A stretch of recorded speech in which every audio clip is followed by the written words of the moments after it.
man, listen.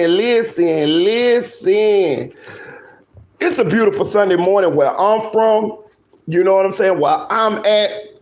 Uh, and I had some things on my mind this morning. And what I wanted to talk about was I wanted to talk about the Oblock case because I was going over the case, looking at the paperwork, and I was like finding some things that I wanted answers to, and I wanted to go about talking about those things with you guys this morning. So we're gonna give y'all a little bit of time to get in here, and I know it's ain't my usually scheduled time, but I'm gonna give y'all a little bit of time to get in here, and then we're gonna talk about it. Drop y'all section in the comment. Let me know where y'all from. Let me know what state, city, hood. Let me know where y'all from. You know what I'm saying? It's Sunday morning, y'all. It's Sunday morning. I figured I'd get this in because, I like to watch football. I'm an NFL fan, so I like to watch football. So I'm going to get this in, you know what I'm saying? Because I know y'all guys been talking shit. All right, well, here go Marita. Y'all want Marita? Want to see him? Here you go. Ha, ha, ha. Like my homeboy say, ha, ha, ha. Hear me. Ha, ha, ha. Hear me. And I'll put my face back on here because Ashley be like, Marina, yeah, show your face no more. Marina. You know what I'm saying? Shout out to Dallas Oak Cliff in the motherfucking building. Shout out to my girl, it's Ashley. For real. So I say I'm going to put my face on it this morning because Ashley be talking shit. Let me tell y'all something. Ashley talk shit, y'all. Don't get it twisted. Ashley jump in your DM. She don't give no fucks. She gonna talk shit. She gonna say what's on her mind for sure. So here we is. I'm gonna give everybody a little bit of time to get in here. Then we're gonna get into it. Cause I've been taking notes, y'all. I've been taking motherfucking notes on this Oblock case, and I wrote some notes down. And I want to go over with y'all. I want to go over with y'all.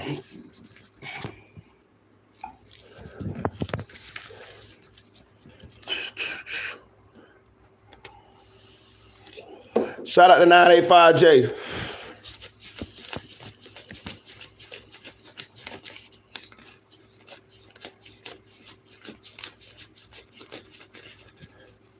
I be saving a little bit of money, y'all. One thing about it, let me tell y'all something. It ain't about how much money you make. Well, it is, but it ain't. It's about how much money can you save. So what I do is I make sure I save a certain amount of money every week. You know what I'm saying? That's what I do. Shout out to Katari Burgess from Haines City. Shout out to Haines City. I've been all through that motherfucker 20 cell, goddamn Davenport. You know what I'm talking about? I've been all through that motherfucker shit. That Polk County. Shout out to Polk County in the building. So I try to save a couple $100 every week. And I just be counting, you know what I'm saying? Counting it out a week. Because it ain't how much money you make. And then I put over that's my spending money. And then it's my saving money. My little savings money. You know what I'm saying? My little savings. That ain't but $300. But I put that in the savings. I want to talk about the Oblock case. But I'm going to give y'all a little couple minutes to get in here. Hit that like button. Hit that like button. Straight up.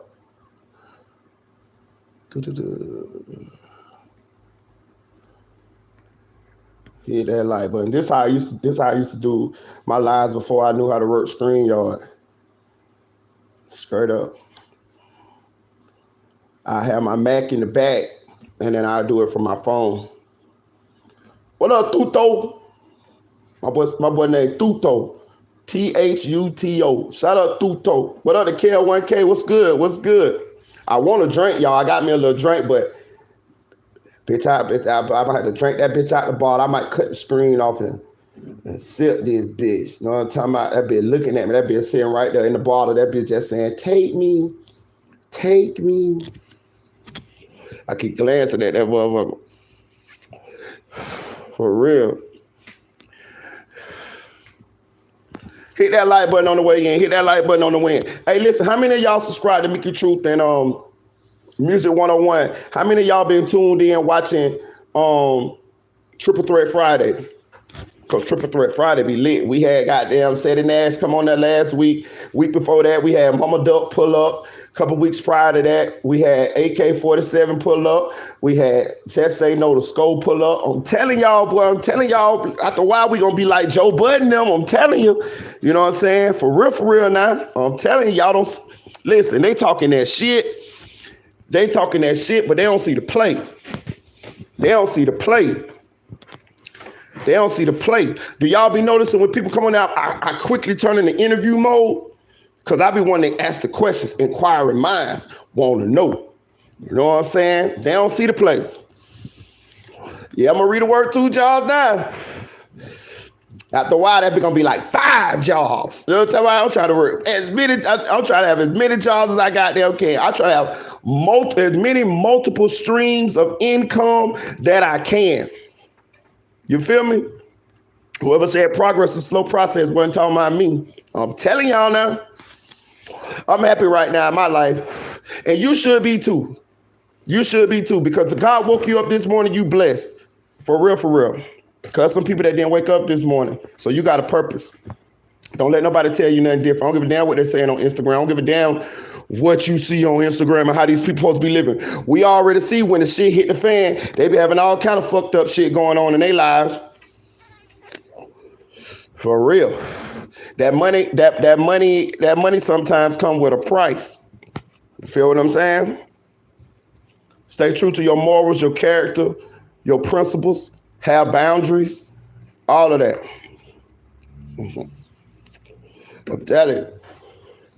I'm telling you, man. Hit that like button on the way in. Hit that like button on the way in. Hit that like button on the way in. Skirt up. And make sure you pay your bills too. Being broke after you pay your bills is not the same as being broke. Trust me, it's a blessing to be able to pay a bill. Have you ever had to pay a bill and they had the money to pay a bill? Woo, you talk about stress. For real. So anytime I have to pay a bill, I be thanking God. I be like, damn, at least I got it to pay that motherfucker. You feel what I'm saying? I might don't like paying them bitches, but that's part of being an adult. You feel what I'm saying? Pay them motherfucker. For real. For real. That's a blessing. Cause one thing about it, you don't pay them bitches build up on your ass, and it's a mountain to come up from under. So you gotta handle your business. That's part of being an adult too. We ain't kids no more. Shout out to you. Hit that like button on the way in. So look, I want to talk about the Oblock case. It's big news right now. I haven't really touched on the Oblock case that much. To be honest with you, I'm not from Chicago, so that's part of the reason.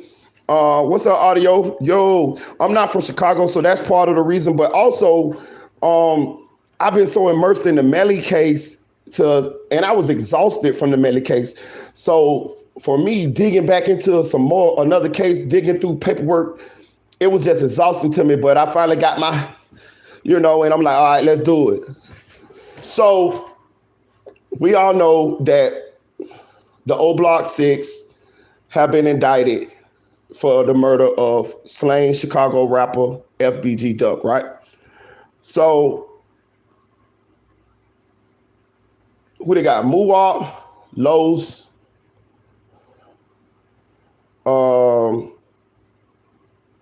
Turban.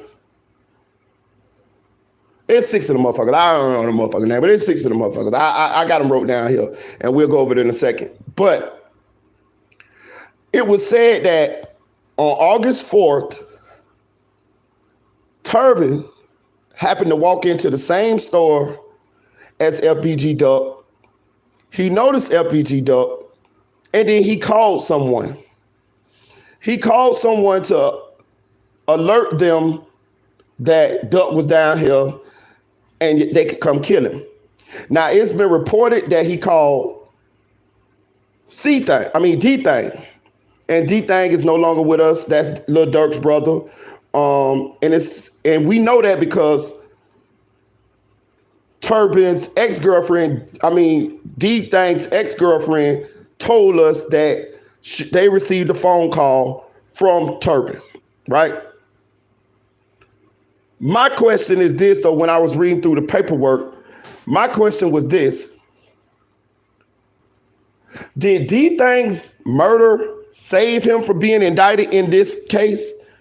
And did King Von's murder save them from being indicted in this case?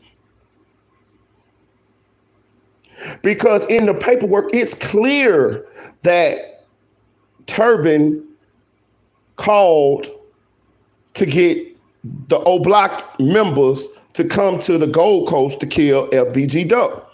They even got Turbin on a recording confessing to what he did and his involvement in the murder.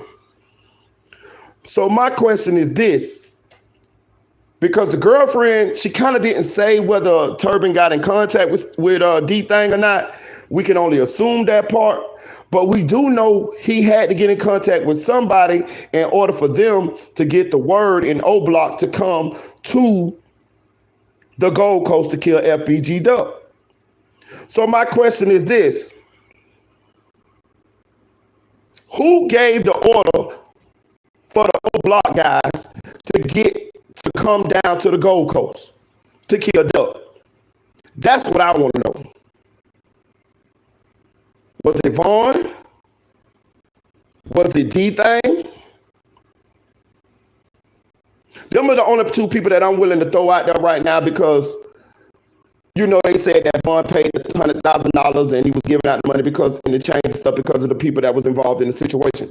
I'm only throwing that out there because of that. I ain't gonna go that far the ladder because I don't got enough breadcrumbs to lead me up there. But I got enough to lead me to D-Thang. For sure. So did D-Thang call Oblock and tell them to get down to the Gold Coast to murder Duck? It seems highly likely that's what happened. It seems highly likely that is what happened. And my question to that is, if that is the case, then D-Thang's murder possibly saved him from being indicted with Oblock 6. Jump in the comment section and let me know how y'all feel about that.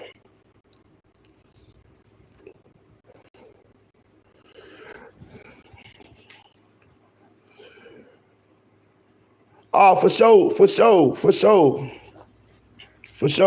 Don't let nobody break your character. Man, what? Man, look, man, I'm built for it tough, man. Listen, I've been through so much in life, ups, downs, losses. Bro, I'm built for it tough, baby. Don't let this. I smile every day. You know what I mean? What's up, anonymous ones? Hit that like button on the way in. But a question though, do y'all think that D-Thang ordered the hit on Duck? That is my question. That is my question to y'all. Because we have Turbin's Turbin calling to D-Thang's phone. The girlfriend of D-Thang, the one who is now in a relationship with Duke, she confirmed this, that they received a phone call from Turbin, Teasy, Tall Teasy, THF Teasy. So did D-Thang order the hit on Duck? And the reason why I'm saying this is because from the time he called to the time it took the Oblock members allegedly to get there, it wasn't even about 30 minutes. So I don't see them calling that many other people other than D-Thang, unless D-Thang called somebody else after that, but we don't have no evidence of that. But what I'm saying is, did D-Thang order the hit on Duck? That's what I want you guys to answer for me, because that's what it seems like. Will Turbin testify to that? Will Turbin tell. Let me go through my notes. Let me go through my notes.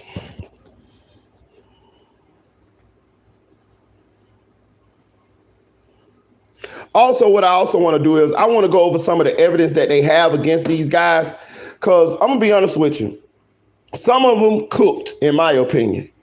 But I really feel like Muwap had a chance at daylight. And from what we hear, Muwap is the only one with a high-powered lawyer or high-powered attorney. That's crazy. That's crazy to me it's in itself. See, let me tell y'all something, fellas, people who out there doing this type of activity. You got to think real careful about this type of shit. I know life is not valuable anymore. I know people that probably be killed for $2,000, $3,000, $4,000. But you got to think like this here, man. What if you get caught? How you going to pay for a lawyer? How you going to pay for a lawyer? You doing it here for $5,000, $10,000. How you going to pay for a lawyer? A lawyer on the M1 probably started by 40. I know dudes that had trafficking charges that paid 30. So for a murder with a good attorney, a good one, about 40 or 50. It might be go more than that. Medley's probably spending millions on his defense. So you got to ask yourself, risk reward, is it worth it? When you can get that kind of money doing other things that ain't risking your freedom to that extent. It's all about knowledge level. It's all about thinking. That's why I'm still here today, because there was some shit in the streets that I wasn't willing to do, and it was other shit that I was. I played a long game on you. I tell you what, I got some partners that did a robbery, and I promise you, they did a robbery like in 2002, end up catching life. I promise you, and I think they ended up, I posted on my story, I think it was only like $15,000 total, and it was like 5 of them. I promise you I got over $100,000 out of the streets since they've been in jail, until the end of my street career. You feel me? So sometimes it's about your knowledge level. It's about risk reward. It's about, is it worth it? You feel what I'm saying? And a lot of times these things ain't worth it. Now look at these boys sitting in there facing life in prison and don't even have paid attorneys, some of these guys. I heard some of these guys have public defenders in Cook County on a murder. Get the fuck out of here. You see what I'm saying? So they got sent off. They crash dummies. Crash dummies. They crashed out. For what? Man, listen, I don't give a damn who you is. You can't get me to do no stupid ass shit that ain't well thought out, that ain't well planned, that I don't feel like I'm gonna get away with. The number one rule is don't get caught if you're doing something like these young men were doing or something illegal. That's the number one rule. Don't get caught. Fuck the money. Fuck all of that shit. It ain't worth it if you get caught for the shit. You feel me? So I was looking at what they got against Muwap, because he like the most prominent figure. He like the most, one with a name that's involved in this. To me, they don't have much on Muwap. The guys did this with masks on. They got them coming out of Oblock, rushing, jumping in the cars. They got them going to the Gold Coast to handle their business or handle that or get busy or do whatever they was supposedly have done. But they did it with masks on. Now, of course, we got, which one that was? Let me see which one that was with the car. They got Los with the Ford Fusion. He bought his Ford Fusion on the 28th of July. Duck was murdered on August 4th.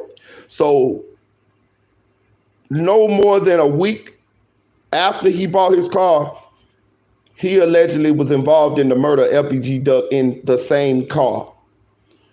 So, and then immediately after the murder, he took the car back to the dealership. So he took the car back to the dealership. You feel what I'm saying? So I can see how, he pretty much cooked. But what do they have on Muwalk? From what I've read, they got cooperator number one. Cooperator number one is telling them the inner workings of Oblock, pointing people out, telling them who these guys are, telling them their affiliation, what gang they in, and who they are, and they possibly are the guys that's involved in this. But other than that, I don't see what they got on Muwalk. Hit that like button, y'all. I don't see what they got on Muwalk, personally. But I'm going to tell you what I'm going to do. I'm going to play some of what Trap Lord Ross said, because he went over the whole paperwork. And it was very interesting. We're going to stop and we're going to bust it down as he goes.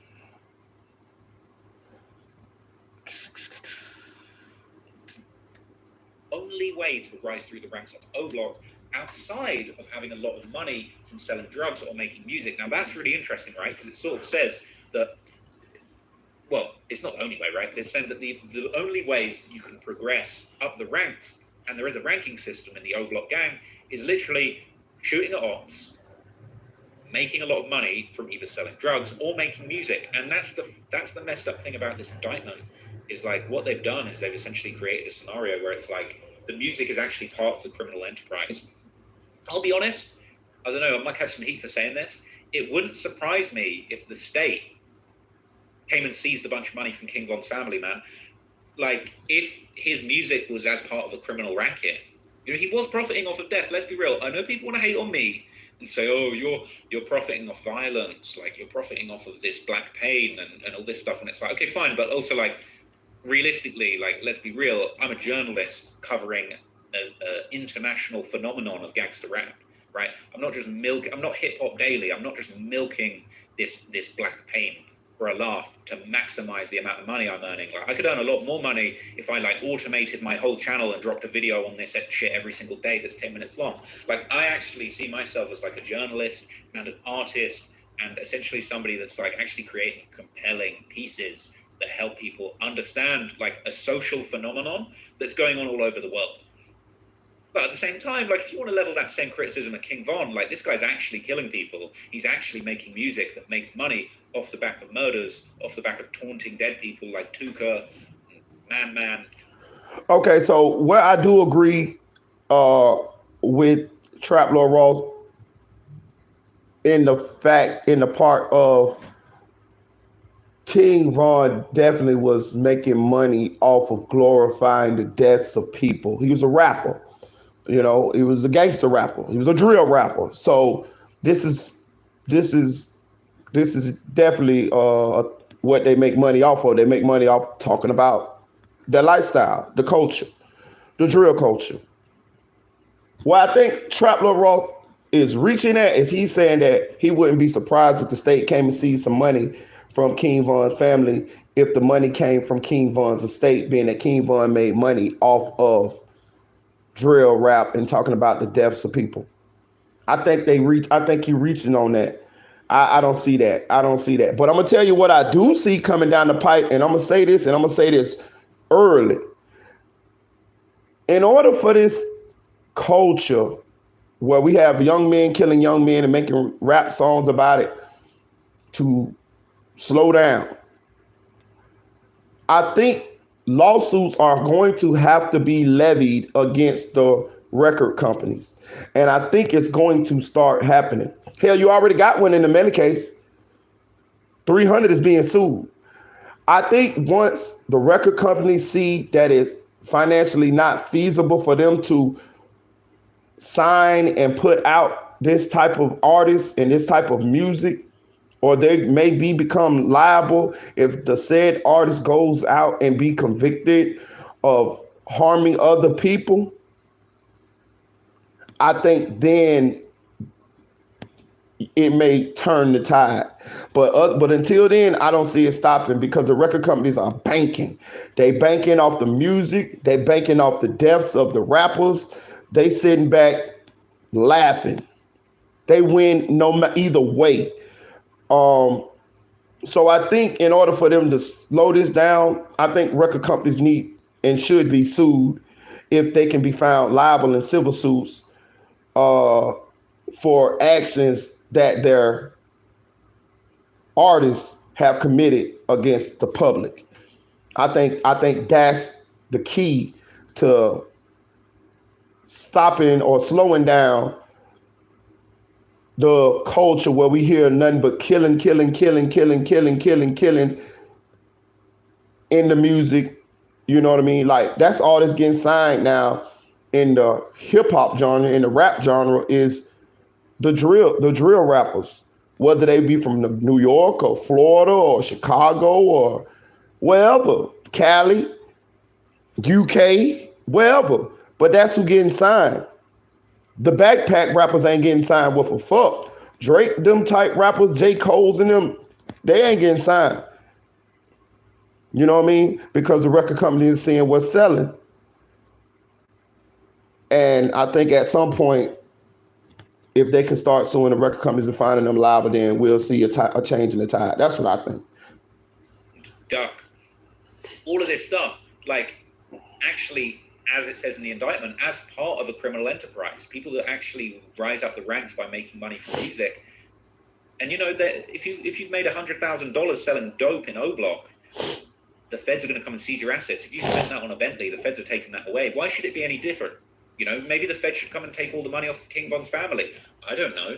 You know, I would say that the way that I cover this journalistically is like actually very responsible. I really do try not to glamorize and glorify this lifestyle because it's really not glamorous. Like King Von lived a glamorous life, but realistically, like where he ended up and where that story ended, no disrespect, but it wasn't glamorous. He didn't go out in a glamorous way. He didn't get to do all the things that he wanted to do and protect his family the way he wanted to essentially. And it's like, it's not really something to glorify or glamorize, you know, but we should be able to talk about it. That's one thing I want to say too, that I always understood, even when I was in the streets. I had a lot of homeboys that we would sit and watch the gangster movies, Boys in the Hood, Mr. Society, Strapped, you know, all of these movies, all of the gangster black movies. And they would want to be the gangster's character in the movie. Me, they want to be Scarface and all this shit. I never had them type of aspirations. I never had them type of goals. You know what I'm saying? Because I watched the whole movie. And at the end of the movie, the dude always die or go to jail or lose a bunch of people. I was in the streets to provide for myself, take care of myself, because I came from a fucked up start and humble beginnings.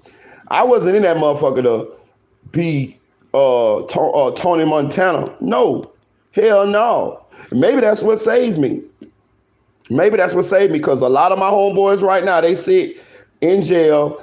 A lot of them is my friends on Facebook and Instagram. They be liking my stories and shit. These niggas got life. I got niggas who got life who be liking my Instagram and Facebook stories. But and they was my dogs. They are my dogs. They knew me from the streets. We hung out together. We did all this type of, and I could do the things that they dream about. And they looking at me like, damn, he's smart. Damn, he was smarter than all of us. It may not have seemed that way when we was out there in the streets. A lot of them got money. A lot of them got more money than me. A lot of them had more than me.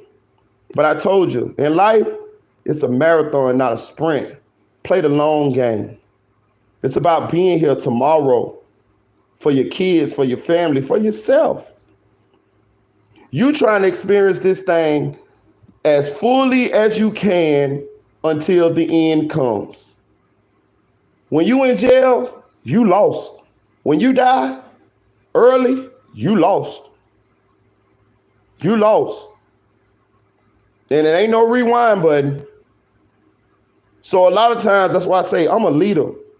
You need to be a leader. I hope that I'm speaking to leaders. Being a leader means being alone sometimes. Being a leader means it's looking like it's popping over there, but you got a lot of sense of you saying, I ain't finna do that shit because the consequences I ain't willing to take. It's okay. In the streets, you got to know your role. You got to know your lane. If you're a hustler and that's what you're good at, hustle. If you're a gambler and you're good at gambling, gamble. You know, if you a gambler and you trying to rob somebody, that's where you're gonna get fucked up at. Cause that's not you. I done seen a lot of dudes lose their life or lose their freedom in the streets for not accepting their role and playing their role. You need to know your role. If it's not you, don't do it. You ain't soft, you ain't pussy, you ain't less than because you got a homeboy that's a killer and you not a killer. Or you got a homeboy that's a robber and you not a robber. That shit don't matter. It don't make you no less of nobody. I know a lot of hustlers that had way more money than the robbers. A lot of killers be broke. I promise you. The killers, man, listen. Let me think. In the streets, the killer's probably the brokest. Hell yeah, the killer's the brokest. Cause a killer most of the time don't have the skills or the discipline to or the know how to hustle successfully, consistently. So a robber and a killer, a lot of times their money goes up and down. I know robbers that they'll have money today, they'll snap, with a card too, and the next 6 months, if they ain't hit no lick, they back broke, looking for another lick. Until they run out of their time, because anything that you do consistently wrong, you're gonna eventually get caught for it. Trust what I'm telling you. Anything in life that you do consistently that's not right, you're gonna get caught. If you a cheater, you're gonna get caught cheating. If you consistently do it. If you sell drugs, you're gonna get caught. If you consistently do it. One day it's gonna be your day.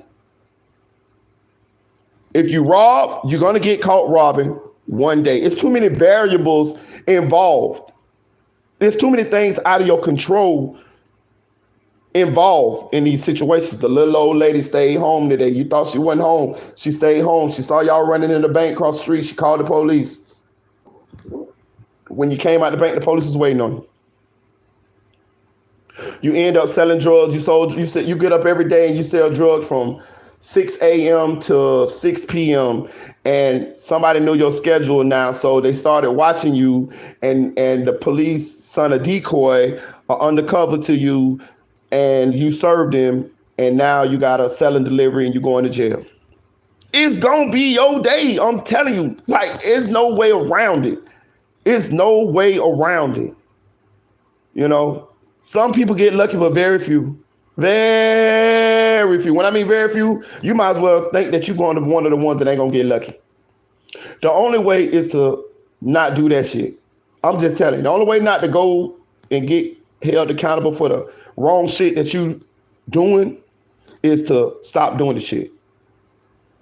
If you ever watched Get Rich or Die, no, it was American Gangster. When Denzel Washington was talking to that Asian guy that he was buying all the heroin and stuff from, and Denzel Washington and the Asian guy was telling him, quitting while you're ahead is not the same as quitting.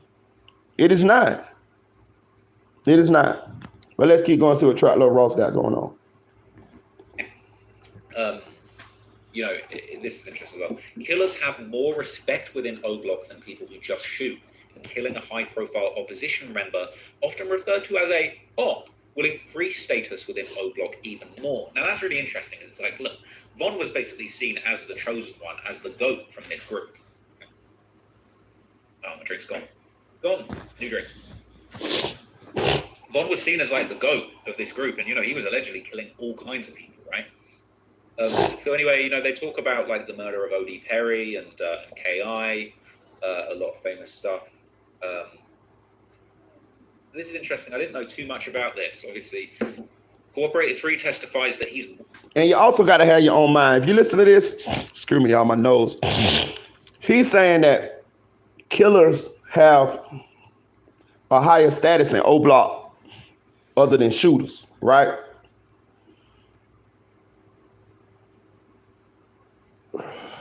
How I'm going to say this?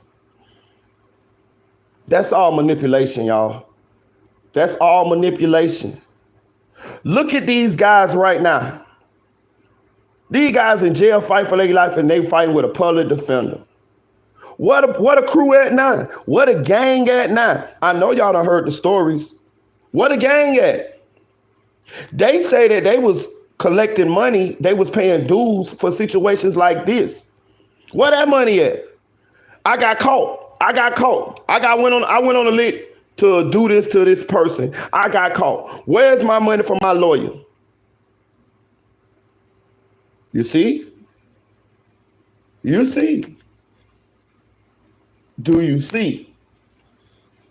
What I say here on this platform may not be popular sometimes because the overwhelming situation that's going on out in the world now is spin, spin, spin, drill, drill, drill, run down on the ops, yada, yada, yada.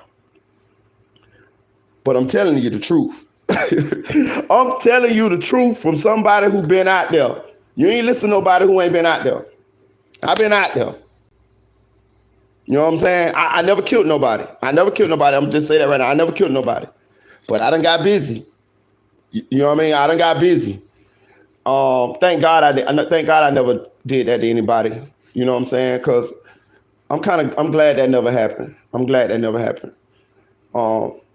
It wasn't nothing that I wanted to be known as any goddamn way. Some people do be known as that. I never did. You know what I mean? I just only had to handle my business when my business came to me, or my business was gonna handle me. And if it's me or you, you'll be flying around singing all day, fucking with me.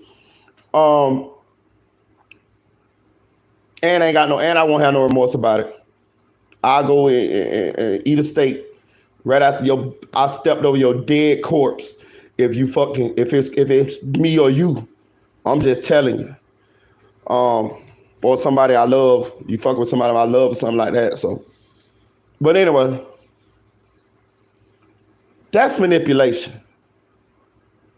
And if you couple it by a culture of people around you that's doing that, and you got people like Vaughn, Dirk, who's successful, who's preaching this doctrine, and you young, and you out there in the war zone where people are actually dying and people are actually killing you, it's not hard to take that. It's not hard to pick up a pistol, or like they say in Chicago, pick up a pole and become someone who,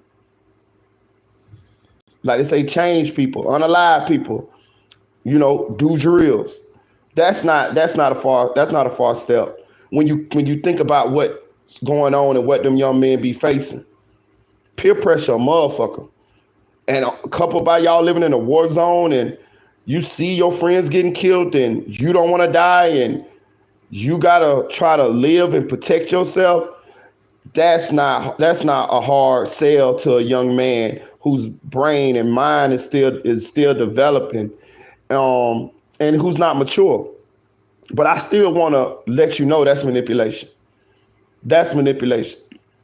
So if you have children that live in the inner city or may be involved in some of this or close proximity to some of this, you need to get inside. You need to get your children out of that environment as quickly as possible, and you need to talk to those children and let them know, what it is.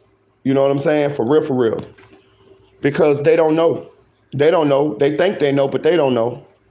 But let's keep going. Murders committed by Oblock members in St. Lawrence Territory. Specifically, the government expects that Cooperator 3 will testify that he witnessed the murder of Dale Fisher, aka Squirrel, in STL, D. Rhodes. So it's kind of like they're talking openly about people from other gangs. 600 is another gang. But this stuff's just straight up on paperwork. D. Rhodes is, I think, doing 40 years in jail for another murder. But he's getting caught up in this thing, man. And who knows, at a certain point, like, they might start sticking more charges on more people. Because, look, it's an open secret, man. Whether it's me, whether it's Chicago Scene 88, Hip Hop Daily, academics, everybody knows all these murders that are taking place that are supposedly unsolved, committed by, like, famous Chicago demons. And it's only a matter of time before the feds come back and try and mop up all these old unsolved murders. They're incentivized to try and work this stuff out. Now, look, this is the part where essentially it kind of, you Cooperator 3, I'm pretty sure people are saying, Now, let me just double check so I don't get this wrong.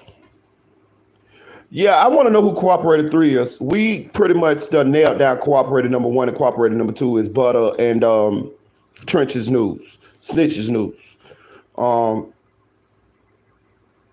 But who's Cooperator number 3?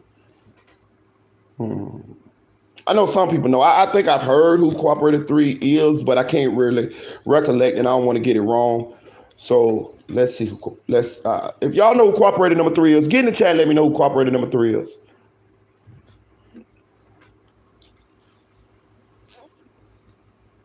So, like, FBG Butter, he's denied being Cooperator 3. Obviously, everyone's kind of been talking about this. But, like, in here, it says Cooperator 3 was present for and witnessed the murder of his sister, Jakira Barnes. So Cooperator 3 is FG Butter. Okay, so Cooperator 3 is Butter. Cooperator... So Cooperator 3 is Butter. And 1 is Trench's News. So who Cooperator number 2? I think one of the girlfriends is. I think they told me, I think I remember them saying it was Turbin's girlfriend. That's who I think the other Cooperator is. One of them is a woman. I think it's a woman. But let's keep going though. Well, he's saying that Cooperator 3 it said that he witnessed the murder of his sister, Jakira Barnes. So that we know that's Butter. We know that's Butter. We know that's beef and cheese Butter. And, like, I think, like, are they saying that they're sisters or that they're related? But I'm not sure whether or not that's, like, you know, a real thing. Nah, they're not really related. Shout out to Chicks 1000, aka the Chick 1K. What's up, Cat?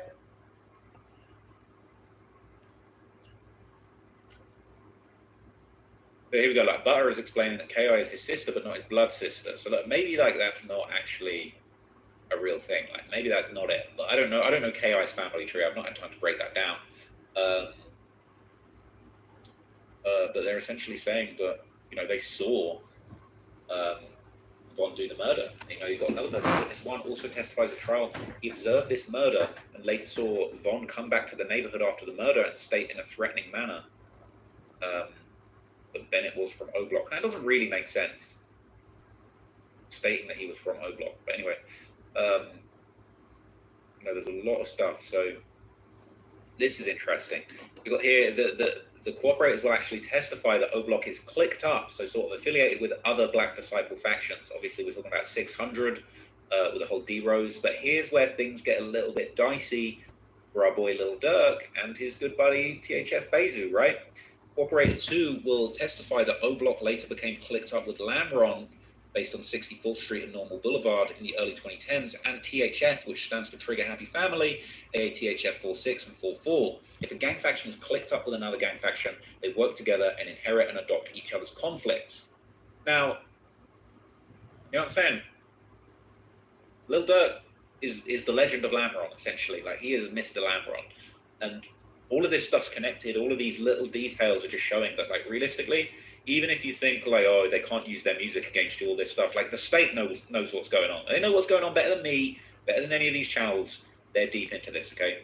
So, obviously, they talk about Duck's song, Dead Bitches, which, you know, essentially came out, I believe it was the month before Duck was killed, and he just went crazy, dissing all kinds of people that had died on the Oblock side, you know? So this is kind of a little bit more kind of legal chat that's going on here.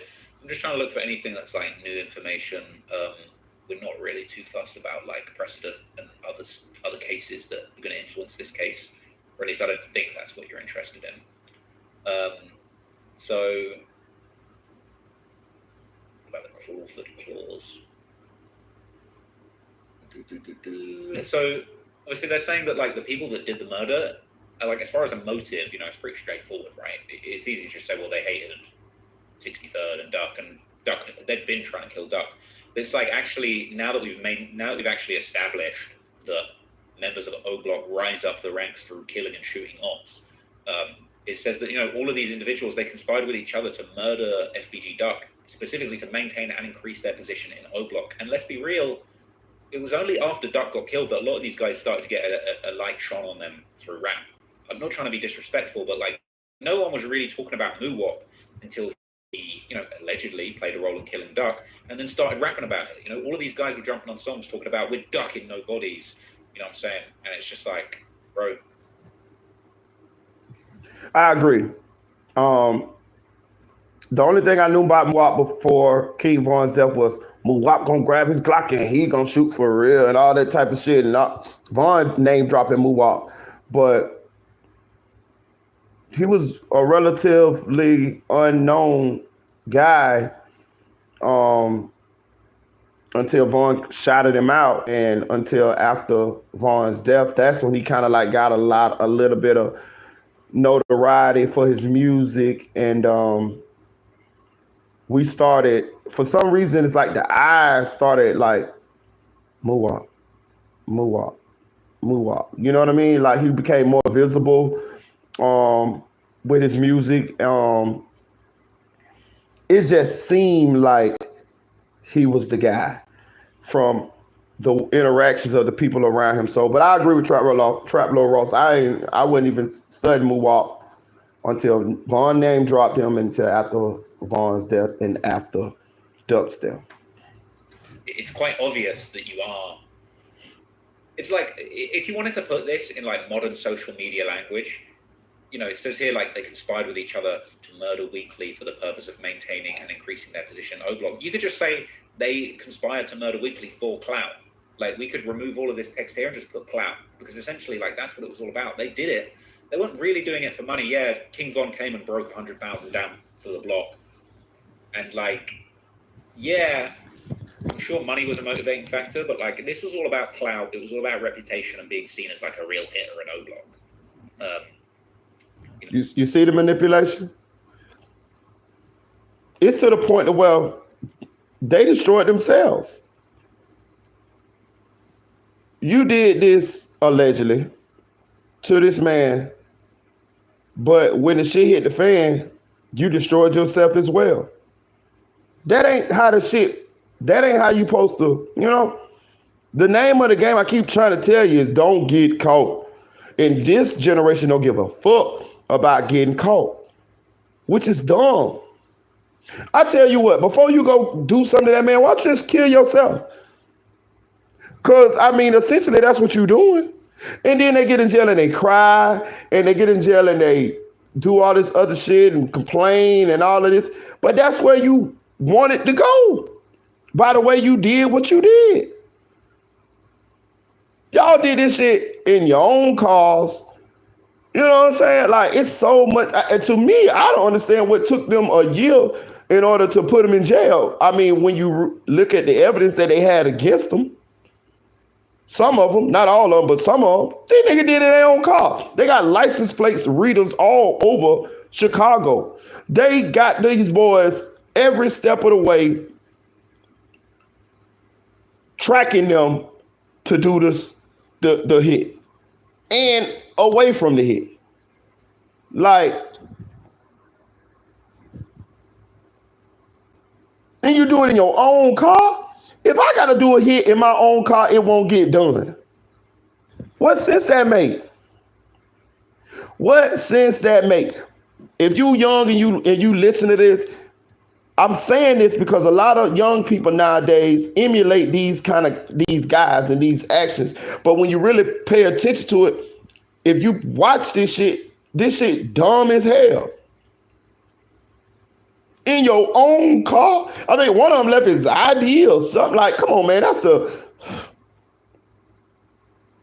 you can watch CSI Miami, Law and Order, Matlock, Perry Mason, Columbo, any of these shows, and it'll show you what not to do.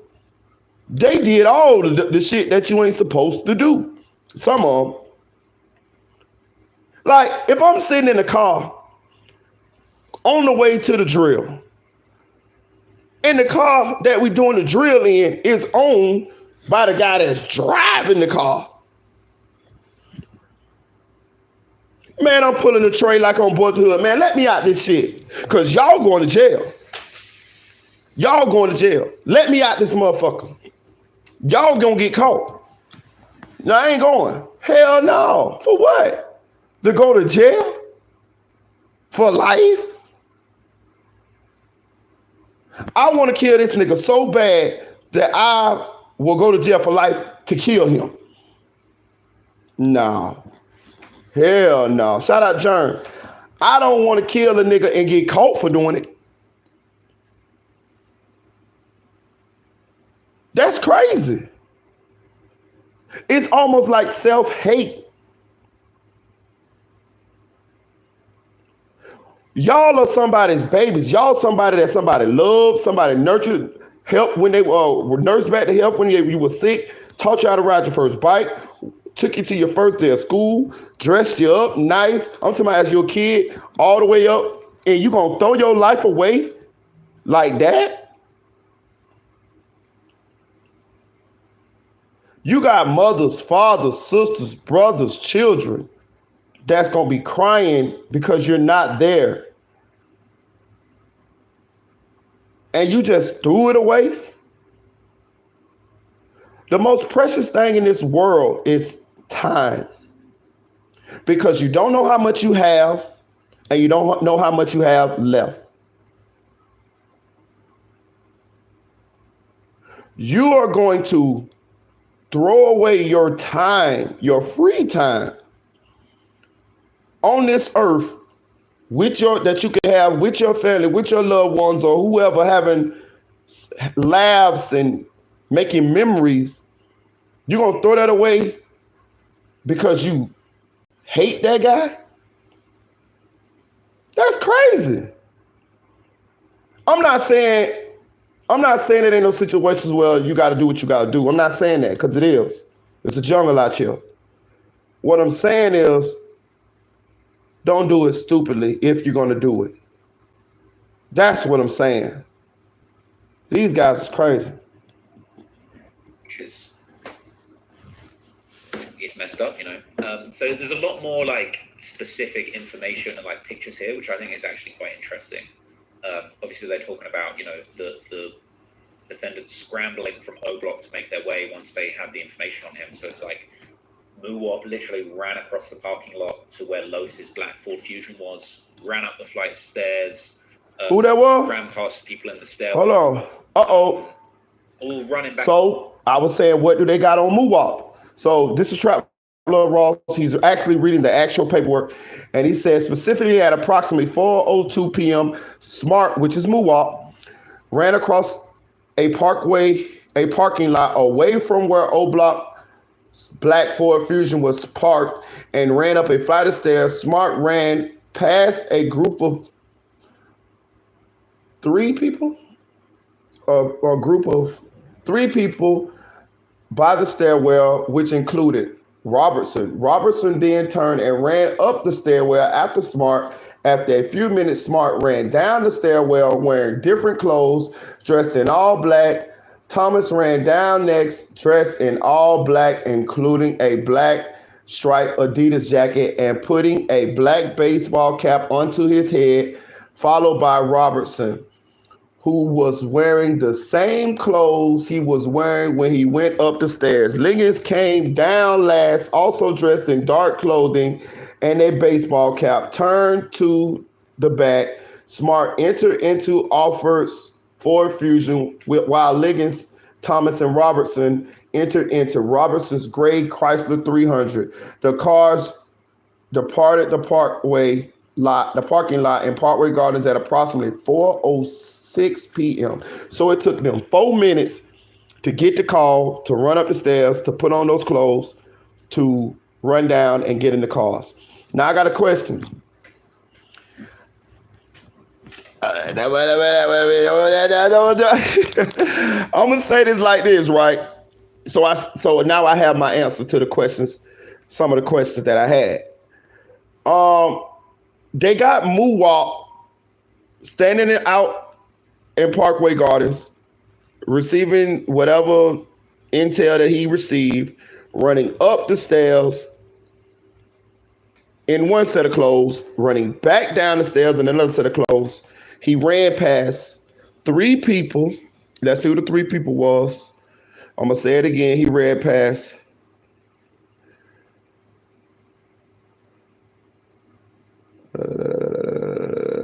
stairwell. 3 people by the stairwell, which included Robertson. Okay, so who was the other 2 people? Probably wasn't people that was involved in the situation. Probably people that was out there, they homeboys that were just chilling, they homies. So Muwop ran past 3 people when he was going into Oblock in order to change the clothes. This is what they're saying. And they probably got this on camera because Oblock has cameras everywhere. And that's probably I'm pretty sure that's what they getting this from a camera. Robinson then turned and ran up the stairwell after Smart. So Robinson, who was standing in a group of 3 people, turned around and ran up the stairs with Muwop. Okay. Like, bro, what's good? What's going on? Oh, we got Doug. All right. Whoa, whoa, whoa. Okay, all right. Smart then turned and ran up stairwells. Robinson then turned and ran up stairwells after Smart. After a few minutes, Smart ran down the stairwell wearing different clothes, dressed in all black. Thomas ran down next, which is Chris. C-Thang. Dressed in all black, wearing a black striped Adidas jacket and putting a black baseball cap onto his head. Followed by Robinson, who was wearing the same clothes he was wearing when he went up the stairs. So Robinson didn't even change clothes. See what I'm saying? Damn fool. So they got you on video standing out in Oblock. They got you running up the stairs behind Muwop. They got Muwop coming out with different clothes on, all black. They got you running after Muwop, after he came down, in the same goddamn clothes. And if I had to guess, these the same clothes that they're gonna have his ass on camera at down there in the Gold Coast. But let's keep going.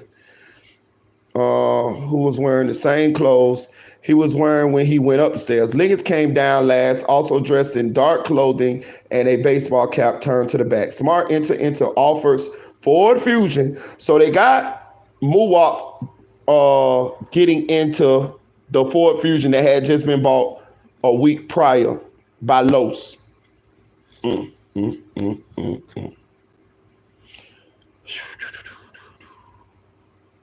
Is that enough to convict Muwop?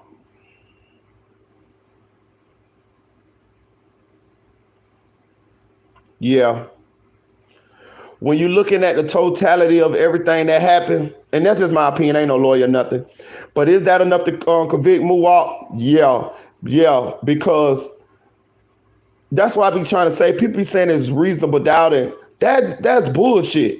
It's what most likely happened. It's if the state can paint a picture that the jury can digest as most likely what happened. You know what I'm saying? You got to think, when a lot of these situations happen, we never know exactly what happened. A lot of times, sometimes you do, but a lot of times we don't know exactly what happened. Even when you get somebody to confess, a lot of times they don't tell everything. You know what I mean? They leave certain shit out.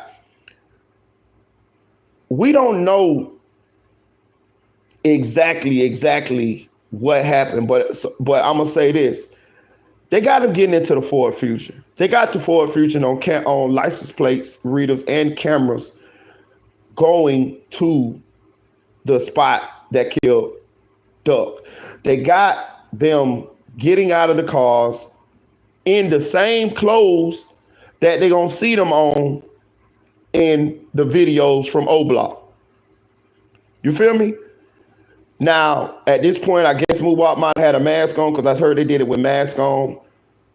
But they still got you in the same clothes. They're gonna be able to look at that video of you running into that apartment from Oblock and see you in the same clothes. That's crazy. I just want to say it's not actually AM charge. It's definitely conspiracy to commit facts.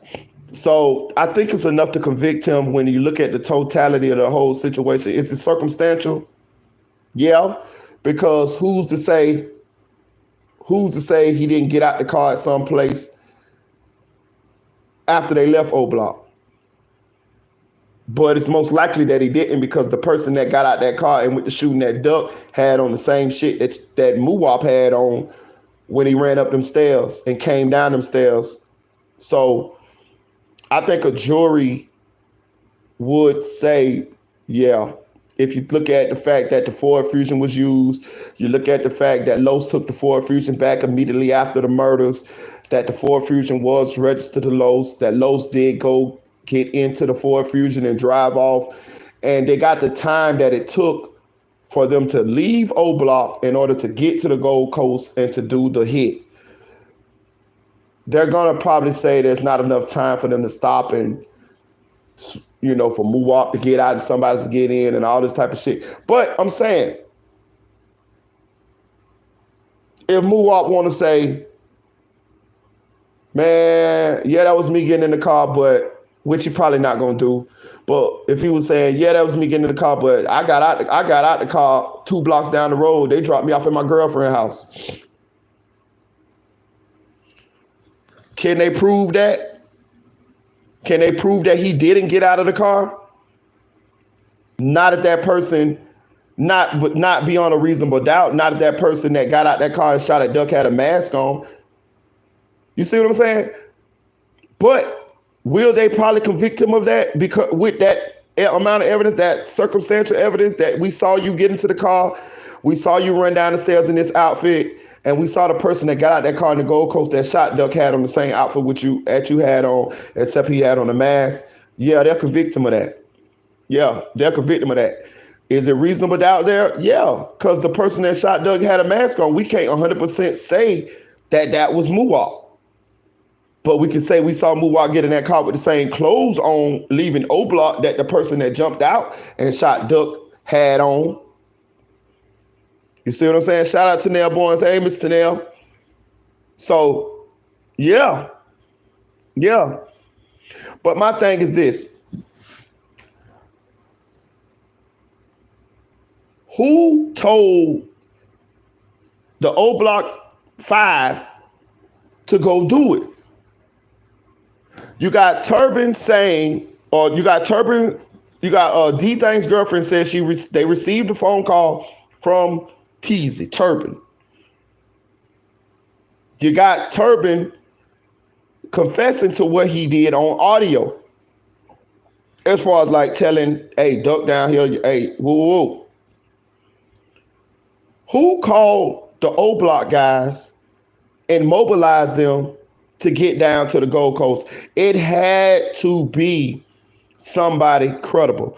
It had to be somebody who had enough credibility to mobilize them boys. You hear what I'm saying? Hit that like button on the way in. So my thing is this. Turban asked to talk to D-Thang or something like that when he was making his call. Do we think that D-Thang gave the order, or did the order come from someone else? That is what I want to know. That is what I want to talk about. Because from the time that Turban called and the time it took them to get down there, I don't think that phone call went through too many people. I don't think it was like, okay, Turban called D-Thang and then D-Thang called somebody else and then he called somebody else and the boo and then the big dog sent the order. They was moving too fast. I think from what I'm reading, when I read this paperwork, I think it's perfectly plausible for us to assume, which that's all we're doing here because we don't know, that D-Thang gave the okay. That's what it seemed like to me.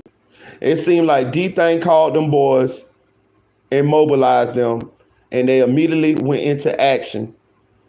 They jumped in them cars, not thinking enough in order to get away with this, because you went and did it in your own cars. And let's talk about this too. They went and did an interview sitting on the same cars that they had did the drill in. The Ford Fusion and the Chrysler 300 is in that video where Boss Top was like, yeah, you say something bad about Troy? Rest in peace. You know what I mean? Like, and that's that guy right there. Remember? They were sitting on the cars.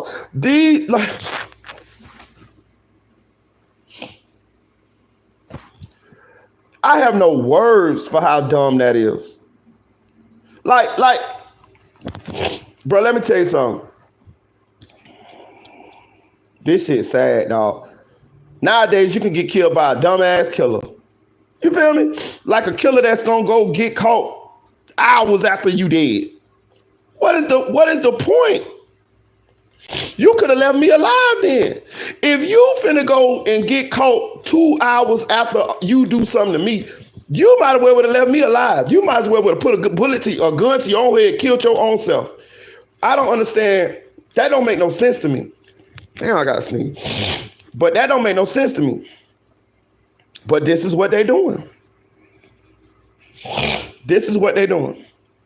This is crazy. But let's keep going.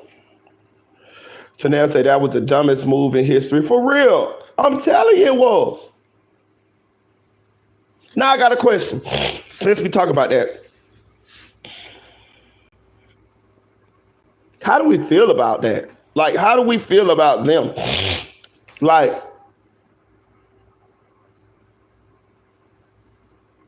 I don't feel sorry. I don't. I can't because that was dumb.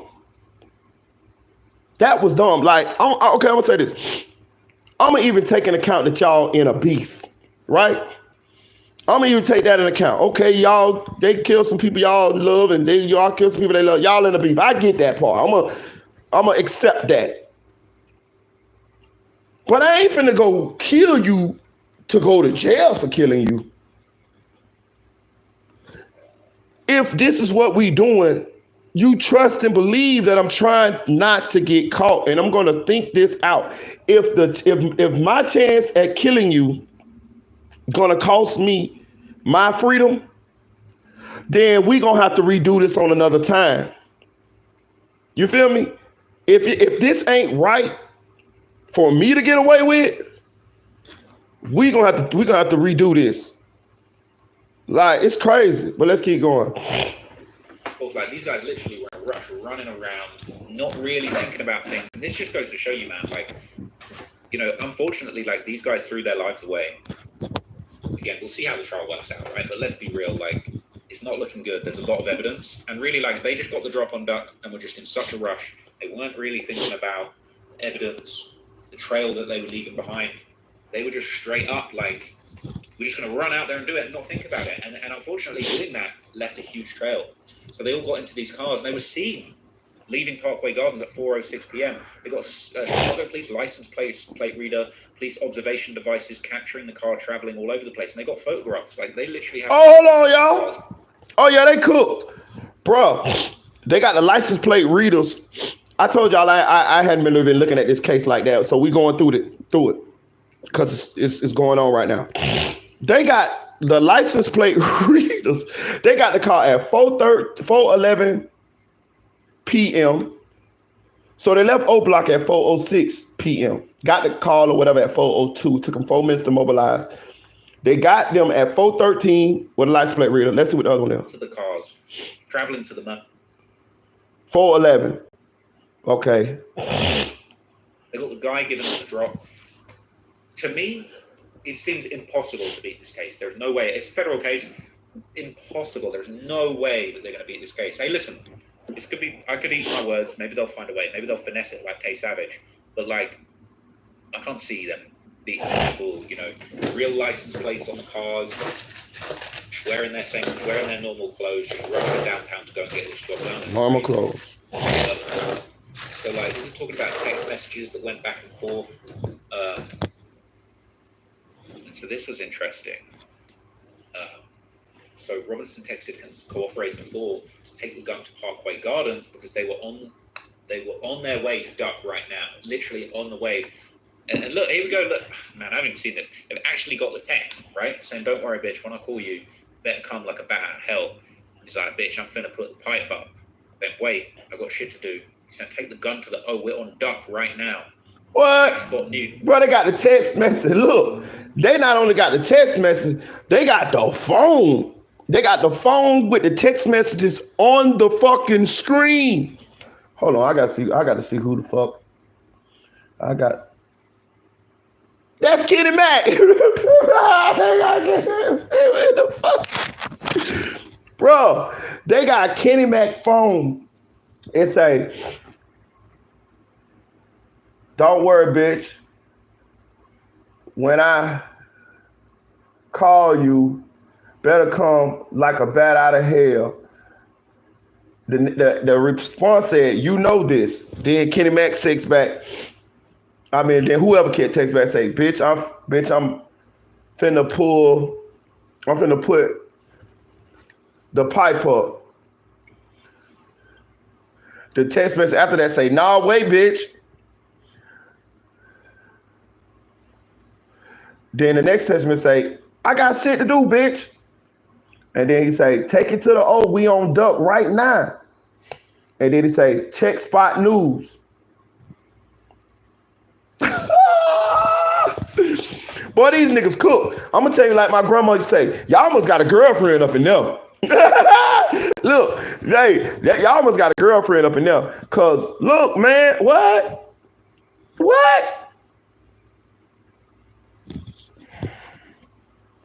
Lord, please don't never let none of my children be this goddamn dumb. Please, Lord. Please, Lord. Please, Lord.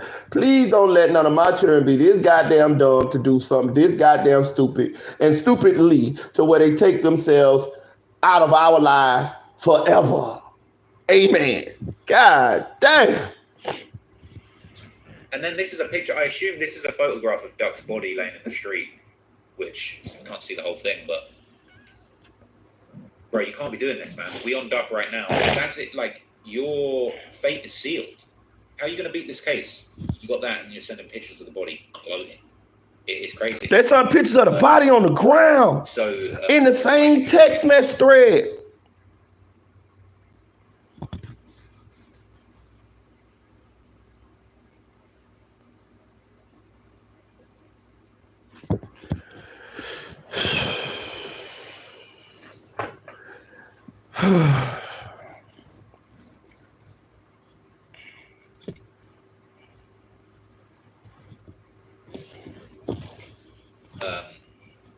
So they're saying that Ralph Turpin, who's the guy that essentially saw Duck and gave the drop on him, they're saying that he was on the phone, like, giving the drop. He must have been frantically on the phone, like, oh, we gotta come kill Duck right now. That's crazy. They're saying because he was speaking in a wild and agitated state, the security guard in Montclair literally begun to record him. And the security guard is witness 3, who may testify at the trial. So bear in mind. So the security guard is witness 3. Hold on, I gotta back this. I gotta back it up a little bit, Trap Law. He's in the Montclair store going wild. Okay. Right, but wait, I've got shit to do. So take the gun to the we're on Duck right now. Check Spot News. And then this is a picture. I assume this is a photograph of Duck's body laying in the street, which I can't see the whole thing, but bro, you can't be doing this, man. We on Duck right now. Like, that's it. Like, your fate is sealed. How are you going to beat this case? You got that, and you're sending pictures of the body clothing. It is crazy. So this is quite interesting, actually. So they're saying that Ralph Turpin, who's the guy that essentially saw Duck and gave the drop on him, they're saying that he was on the phone, like, giving the drop. He must have been frantically on the phone, like, no, we gotta come kill Duck right now. That's crazy. They're saying because he was speaking in a wild and agitated state, the security guard in Montclair literally begun to record him. And the security guard is witness 3, who may testify at the trial. So bear in mind, this guy is so ecstatic that he's got the drop on FBG Duck that he is just he's in the Montclair store going wild, talking about, oh, we need to get him now, bro. Like, Oblock, the most famous gang and group. Hold on. So Turpin was so animated and talking so loud and reckless inside the Montclair store that the security guard in the Montclair store heard him and started recording him at 4:13 p.m. I can't make this shit up. It was not just one dumbass involved in this. It was several. Now, my question, did Thang'S murder save him from being indicted? Because we have Turpin making a phone call. We have the Oblock guys being mobilized to do the hit. The missing link is who relayed the message from Turpin to the Oblock members. We see that Turpin was on the phone still talking animated in the Montclair store at 413. The the Fusion was caught on a plate reader at 4:11 p.m. So that means they were already in the vehicle when the security guard started recording Turpin saying what he was saying in the Montclair store. So who was Turpin talking to at that time? Let's keep going. That's coming out of Chicago. Duck is the most famous and wanted op. Bro, you're attracting attention just being in the store talking about, we on Duck right now, we need to come and smoke Duck. People start recording him. That's crazy, bro. And you can't really count on that. Like, they're saying that the security guard is here recording this dude. And, like, they've literally got the specific thing. Hold on. I had to put that thing on the charger, y'all. Bomb. Let's go, Trout. Like, not full transcript, but talking about, he's saying, what's D-Thang's number, which is Lil Durk's brother. And now they're sucking D-Thang into the situation, you know what I mean? And that obviously has a connection to Lil Durk. So they're kind of, going back and forth. He's sort of essentially like just on camera setting up the situation. And the story was that he literally specifically didn't like Duck because Duck was having a relationship with his baby mama. Like that. So there was like a very real desire to have this guy. Let me tell y'all something.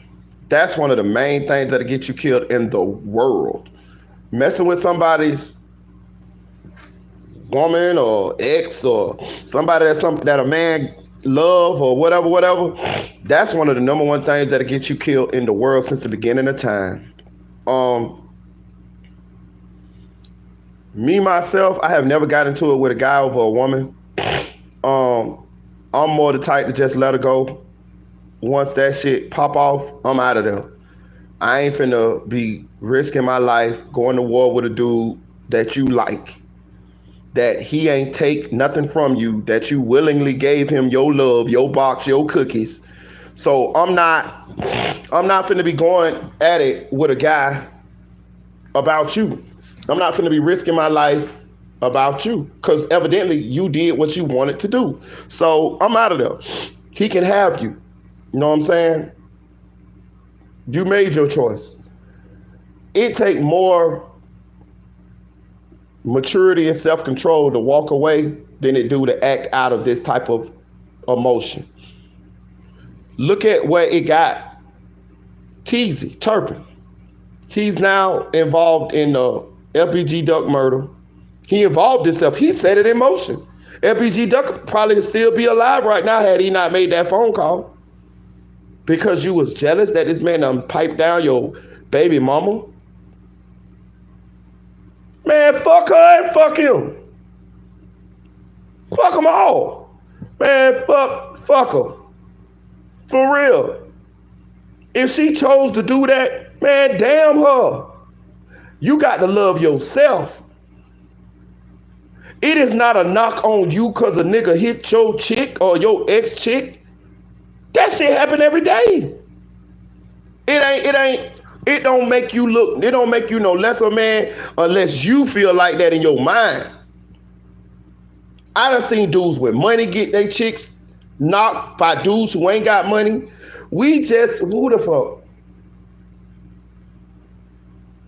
Bro, these women do what they want to do and it don't got nothing to do with money sometimes or status. They might just be feeling the other person. Dudes do it too. I ain't trying to say dudes don't do it. They do it too. But what I'm saying is, I ain't never felt less than because I lost a chick to another dude. I felt fortunate because if you'll do that, you disloyal. And you somebody that I don't want to have to protect, provide for, invest any more time in. Because you've shown me where your loyalty lies, and it ain't with me. So why would I want you around me anyway? Why would I want to be in a relationship with you anyway? A real man wants to be in a relationship with someone that he knows is loyal, that has his back when it's good, has his back when it's bad. had someone who's going to be his helpmeet in this concrete jungle called life. Somebody that he'll jump in front of a bullet for if need be, or he would protect with his life if need be. And if I see disloyalty, you're not the one that I should be in a relationship with.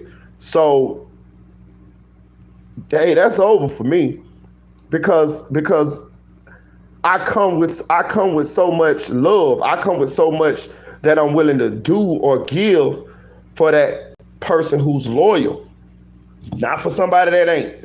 Teasy is a sucker. He's a sucker.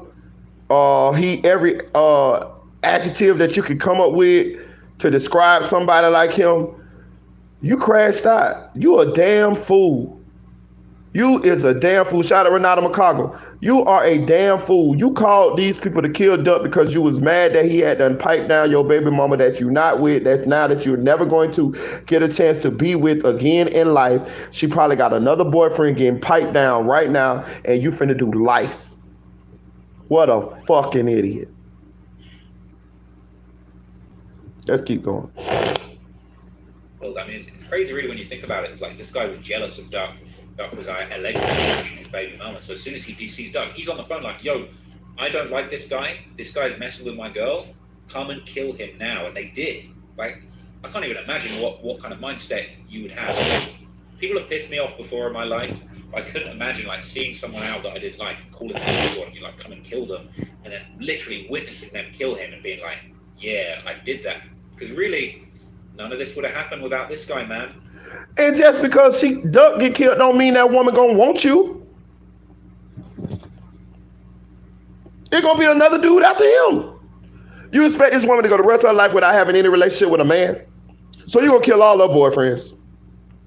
Wow.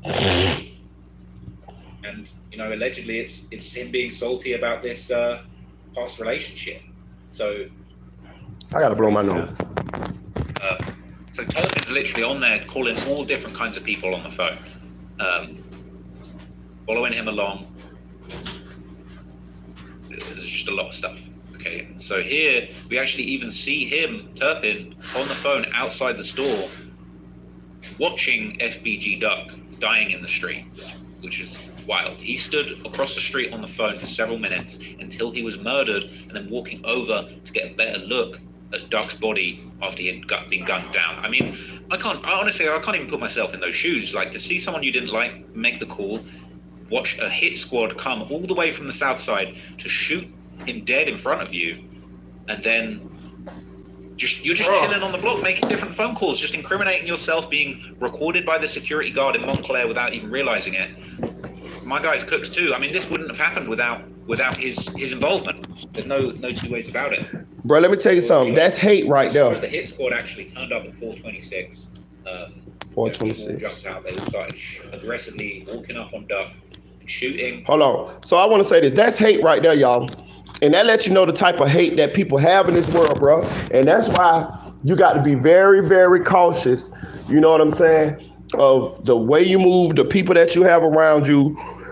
And you have to almost invent scenarios in your head to keep yourself safe. What I mean with that is, you got to assume that it's somebody out there that want to do something to you.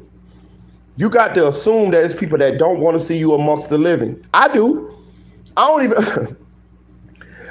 even really fuck with people like that, as far as like to get into it with people and stuff like that. But I still feel like it's people like that want me dead. You know what I'm saying? And I move accordingly. Now, of course, everybody got a day. So whatever, it's whatever. One day is going to be your day. I hope it be, everybody want to die old person. But what I'm saying is, Duck probably didn't even know that this dude had this much hate for him. You see? That's hate right there. He stayed and watched them murder Duck. Even after Duck was shot on the ground, he walked out to get a better view and was like, yeah, That nigga dead. All because he cracked your baby mama?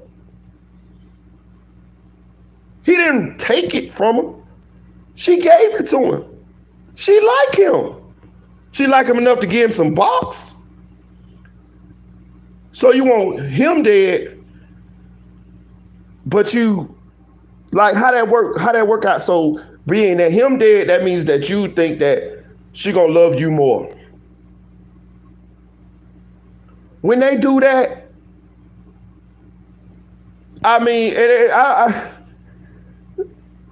think it's time to go, cuz like that means like, you know, it ain't that's not the woman for you.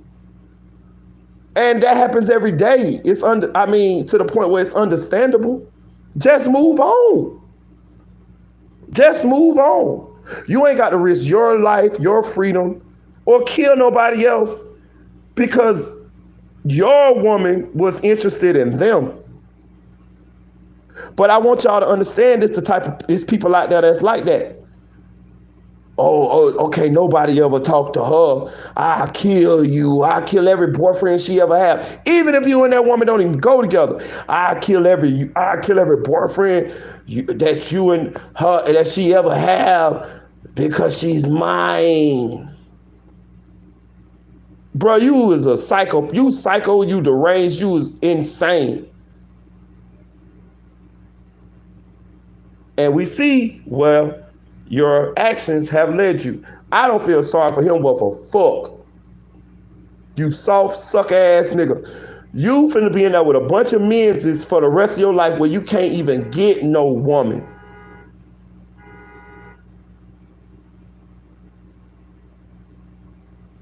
That shit gonna torment you for the rest of your days until they put you in that little white box and they have Heavy D out there digging your grave like on Life. Remember how Heavy D was out there digging Claude and what's the name? Grave out there when they were telling the story about on the movie Life? They're gonna have Heavy D out there digging his grave because that's the prison. That's where they bury ass when you're in jail. You know what I mean? In prison, you die in prison, they bury ass in that cemetery out there with just the white crosses on that bitch. You know what I'm talking about? Not even no tombstone. You're gonna be out there with Heavy D digging your grave. You're gonna think about this dumbass shit until you die. What a fucking idiot.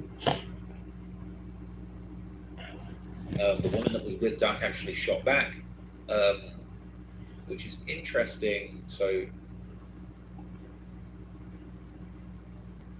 we're saying that the woman that picked up Duck's gun and shot back, the details are not public for significant reasons that follow, so I wonder why that was. But anyway, the woman actually got hit twice. And the man, so Duck was hit 16 times. There's another man that was there that got hit 3 times.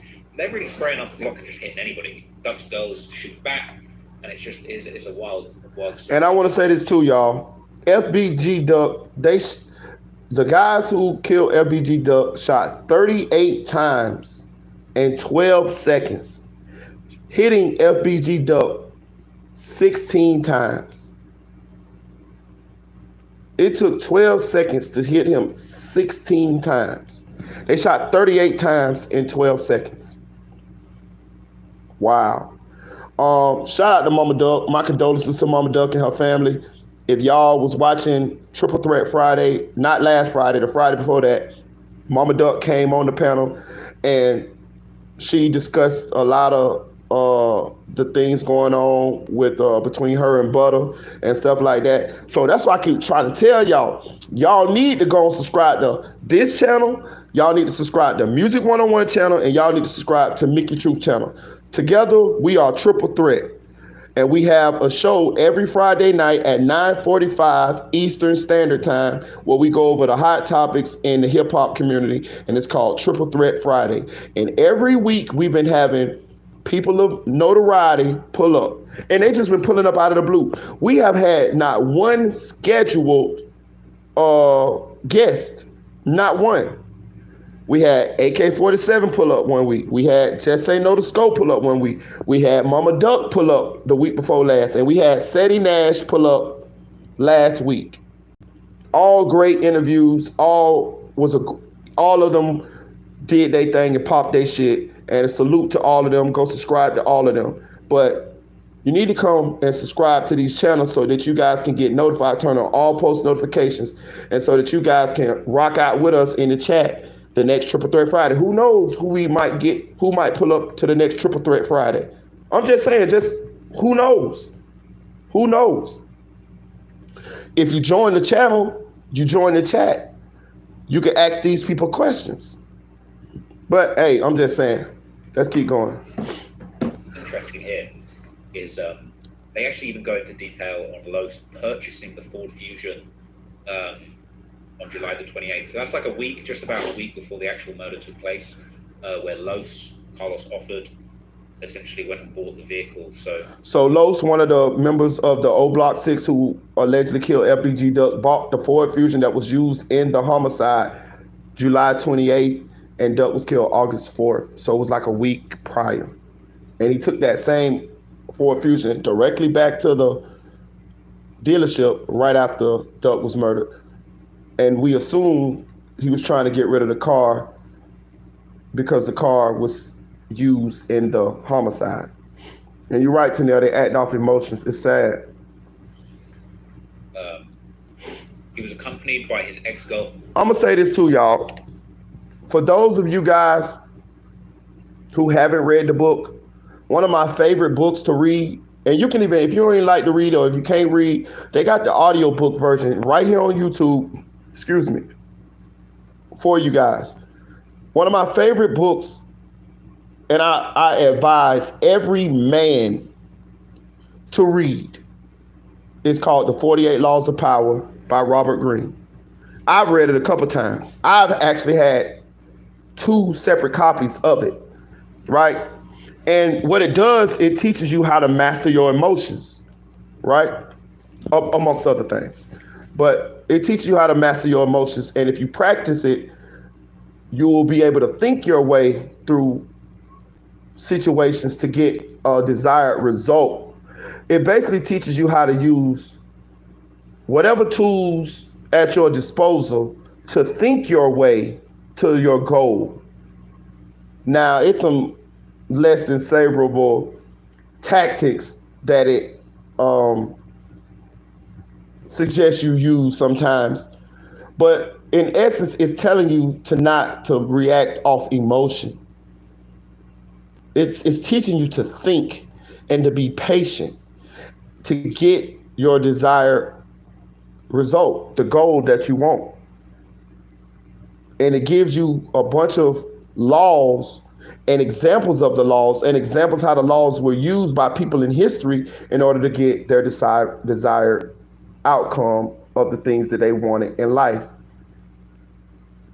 I remember one, I'm gonna give you a quick example. It was one about P.T. Barnum. You remember P.T. Barnum, Barnum and Bailey Circus, the circus guy, right? So let's say one day P.T. Barnum rode into town with his circus, right? And you know, they were setting up the tents and all this stuff. And P.T. Barnum went out in the community and he was putting out flyers and getting people to come to the show by advertising the circus. And he went around and he told people, he said, you see that guy right there? I think he told him that guy was like a child molester or something like that. But it was one of the guys that worked for him, right? I think I got the analogy right. It was something. He was lying on the guy. For whatever the lie was, he was lying on the guy. But he was telling all the people in the community, right? And sure enough, that night when they opened the doors for the circus, it was packed. It was packed. And he eventually told the guy what he told the community about him. And the guy was like, why did you tell them that about me? And he said, because they're going to pay to come through this door to see you or to beat you up or to do whatever they need to do, but they're going to pay to get in here at you. And that's one of the analogies that, and this was a true story. And this is one of the analogies and you know, and kind of the way the examples that the 48 Laws of Power give you in order to to get to the desired outcome. Because all P.T. Barnum wanted them people to do was to pay to get in that goddamn circus. And he used whatever tactic he could to get them into that goddamn, to pay to get into that goddamn circus. You know what I mean? So, and I say all that, I think every man should read the 48 Laws of Power. I always kind of cut it short of using them type of tactics in order to get a desired result. But I did always kind of gravitate towards the checking your emotions. It's just better. You know what I'm saying? And don't get it twisted. We get caught up in our emotions sometimes. I still do. Y'all don't see me on here talking shit, cussing motherfuckers out, all type of shit. But a lot of times I revert back to the 48 Laws of Power and I calm myself and I think. I'm a thinker. That's how come I'm still here. I'm a thinking man. A lot of my friends ain't here. Sometimes the best thing to do is nothing. Sometimes the best move to make is nothing. You don't always have to make a move. Sometimes you need to make a move. Sometimes you got to make a move.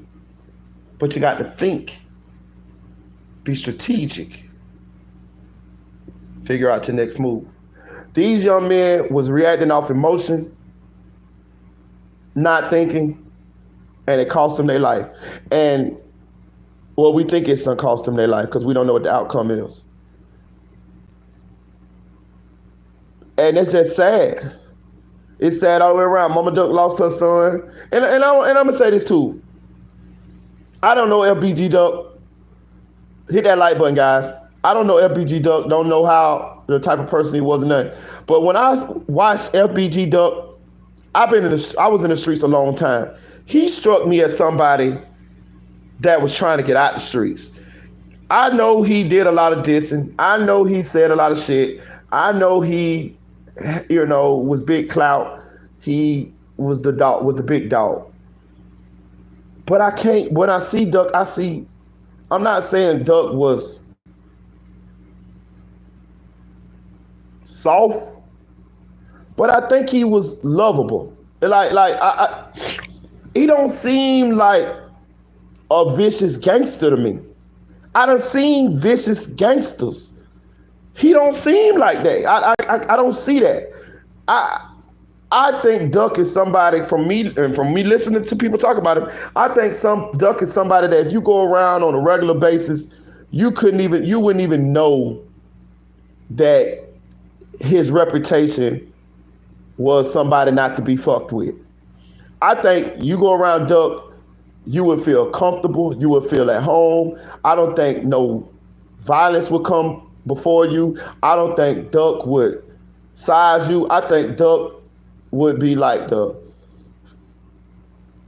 cousin at the barbecue where y'all playing spades, smoking weed, drinking, cracking jokes, and then y'all just go home. Shout out SLK, something like Cloud TV, and go, what? That's what I think.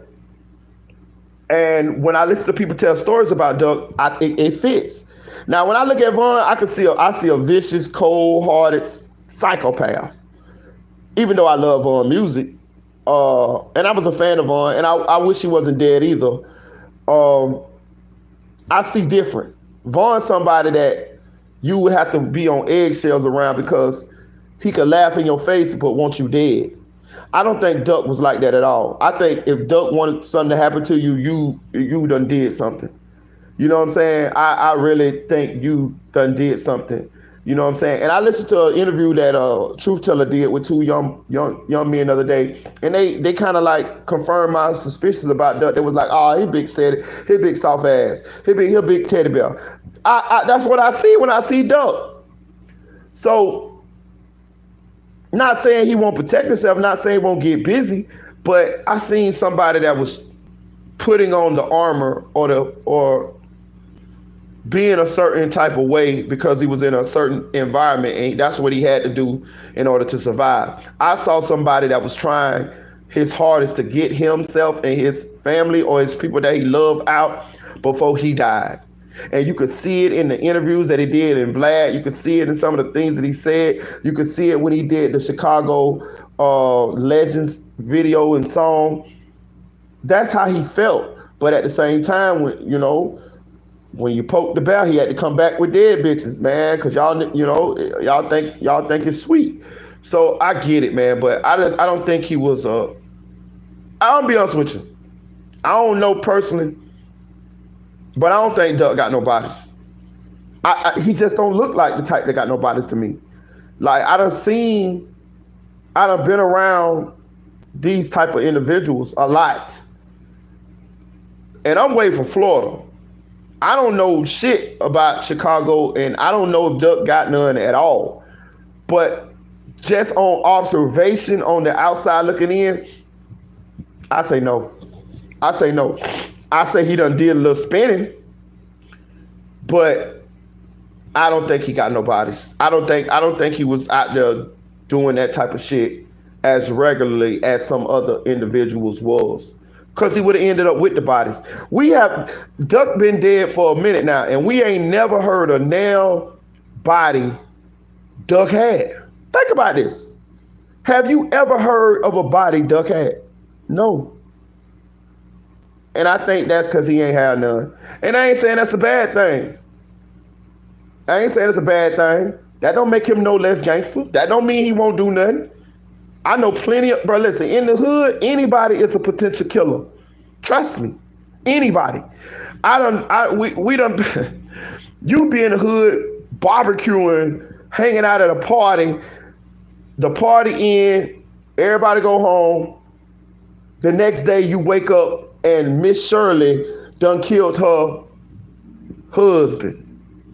You know what I mean? Like you'll hear one of the dudes at the barbecue done killed his brother-in-law. You know what I mean? Like these dudes, some of these dudes be lames, L7s. They be not people. They be people that didn't have no money. People that you looked at as nobodies. Them niggas be done killed the bitch the next day. I'm telling you.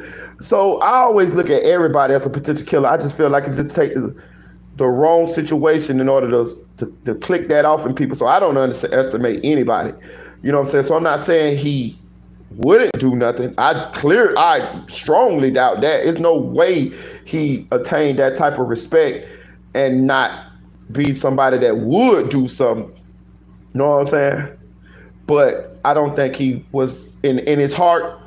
I think if he could have lived the rest of his life in peace and not had to ever pick up a gun or any of that type of stuff, I think he would have. I think different of Vaughn. I think Vaughn was going to. I don't think Vaughn would have peacefully aged. I don't think he would have. I think eventually he would have put himself in a situation to where he caught a lot of time, or would have put himself in a situation to where he got shot and killed. I just could see that, because you could tell that when he attained some of the success he got, he didn't switch. That switch didn't switch. He didn't switch from the Vaughn from Parkway to the celebrity rapper. It was still the same. Duck was trying to get the fuck up out of there. You know what I'm saying? But let's keep going. Baby mother. He went and actually financed the vehicle. He lied about his employment, and even brought apparently fake pay stubs to create the impression that he was employed to get this car. Now, he actually, this is interesting, I didn't know this. So Los got rumbled on August the 3rd, 2020, literally the day before the Duck murder, which I gotta say, like, this is just a miraculous, just random, like, you can't even really count on this happening. But the day before Duck's murder, he would have had no idea that this was going to happen. What's rumble? Like an employee of the store that sold him the car, they started going back and forth about his fake financing, and they were still arguing until the 4th, when the Duck murder takes place, and he just takes the car back to the dealership. Like, it's like, oh, this is perfect. Like, my financing was fake. They want the car back. I'll just give it back as soon as I've done a drill. Like, let me just do a drill and then send it. So Los got the car using fake check stubs, and he was going back and forth with the people at the dealership because they discovered that he had the fake check stubs. This was a day before the Duck murder. So he did the murder. In the vehicle, and then he used that they wanted the vehicle back because of the fake check stubs, which this happens all the time in the hood. You know what I mean? You don't got a job, but you got the money. Get somebody to print up some fake check stubs.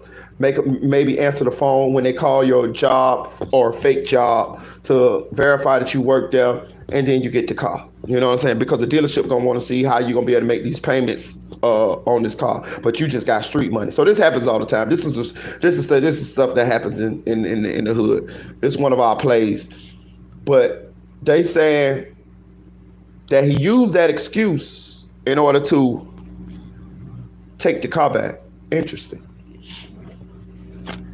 And this is crazy. So look, according to cell phone records and photographs of the car dealership employee's text messages at 3:35 p.m., 9 minutes after the murder of Doug, Los texted the car dealership employee and said he was on his way to return the car to the dealership. Like literally, you're killing somebody, and literally within 9 minutes, you're like, I'm going to return the car to the dealership. This is perfect. They're on my case for the fake financing anyway, and I'm just going to spin the car back to the dealership and just take it immediately back, and it's all going to be gravy. Like, bro, it's mental. Like, I can't even imagine like what's going through his head when this is going on. Bruh. So anyway, I'm just saying, say I was with it. Like, I be looking at stuff from a bunch of different perspectives. Say I was with it. Once I'd have seen what we working with, our own real cars, they got video of us in Parkway. Like, you got to think of, like, you got to think about all this shit. It's a bunch of ways to get caught for a murder. It's no way that I would have went along with that. I would have got out of that situation. I'd be like, y'all go handle that. Yeah, tell Vaughn he can keep his 10,000 and that chain. Y'all go ahead. Y'all go handle that. If I really hated Duck that bad and I was rocking with my crew, I would have just been cool with them doing it on their own. You feel me? Hey, all right, y'all got it. Salute. I'm saying if I was with what they was with, before I put myself in a situation where I'm finna catch some time for getting caught for the shit. It ain't that much want somebody dead in the world. Trust me when I'm telling you. Well, maybe somebody mess with somebody in your family or mess with your kids. We'll crash out by them. But Duck ain't unalive none of them Oblock members, not that I know of. Yeah, he made the song dissing and talking shit, but I'm saying physically, I haven't heard of him doing anything to any of those guys. So I'm like, Trap Lord Ross, y'all killed this man off of clout, and pretty much it. Like, and a couple dollars that y'all don't even got now, because y'all can't even afford a paid lawyer. Lord, please don't let my children do anything this dumb. Please don't let any of my kids be this goddamn stupid. For real. The car ends up going back to the dealership. He arrived at the dealership at 5:15 p.m. So that's less than an hour after the murder. Now, for me, I'll be real, I've never murdered. Don't plan to, ever. Murder's bad, in case you drill fans haven't quite got that in your head yet. But just the idea that literally you were catching a body in the middle of the Gold Coast less than an hour before, and next minute you're at the dealership. So Lowe's took the car back less than an hour after Duck's murder. Damn. They got him walking into the dealership with the car. The same car that they got on leaving Oblock, them piling into. Then they got the car with the plate readers at 4:11 p.m. And that same car, they got it pulling up at the Gold Coast roughly 4:30 to do the hit. Wow. I got a question. Why did it take them a year to put these dudes in jail for this? They had us believing that they was finna get away with it. Them dudes was out a year, bro. We watched them. You know what I'm saying? We saw them on lives and doing interviews and, you know, all of that. What took them a year? This seemed like a tomorrow, a week or two type situation. Bro, I ain't gonna cap. I was under the impression after how long it took, I thought they was gonna get away with it. You know what I mean? I didn't know any of the players. Of course, I'm from Florida, so I'm just watching this shit unfold on the internet and just listening to the Chicago people, throw out their theories and talk about possible people who was involved in it. But I didn't know shit. I didn't take any of it as credible. I just saw it and didn't see it. You know what I mean? But whoever had did it, I thought that they wasn't gonna get caught for it because it took them so long to make an arrest on this. And when you look at the evidence that they had or have, it makes you wonder, what the fuck took so long? These people could have possibly been free to do other crimes and hurt other people. What took so long? I don't know. Come here, say you and Dre need a collab. Facts. So his baby mama arrived at the dealership a bit before him. So it was 10:50. So about maybe just over an hour after the murder, he arrived at the dealership. He essentially drops off the car, gives it back. But here's what's interesting, right? So Los basically becomes aware in about a year later that there was a video on YouTube, not one of mine by just to make that clear. There was a YouTube video that basically said the police scanner audio said that Offord's Ford Fusion was used in the car, and they basically worked it out. I think I don't know whether that was Chicago Scene 88. I know there were a few people kind of putting that out there. I know that there was another video by like a random guy on YouTube that was basically like breaking this down and had worked it out. But imagine that, man, you're chilling watching YouTube, watching the latest documentary about a murder that you did, because I guess that ego just gets hold of you. Man, your heart must drop. You're like, let me tune into some YouTube and see some videos people have made about murders that I got away with. Oh shit, they know it's me. That must feel crazy. So he's saying that a year later, Los was watching YouTube and realized that the police had his vehicle as one of the vehicles used in the murder, and he found this out on YouTube. Now that's crazy. A year later, and Traveler Ross saying that, could you imagine what went through his mind when he realized that, oh yeah, you didn't get away with this shit, nigga. They know your car was used, nigga. And he found this out on YouTube. And I want to explain something to y'all as well.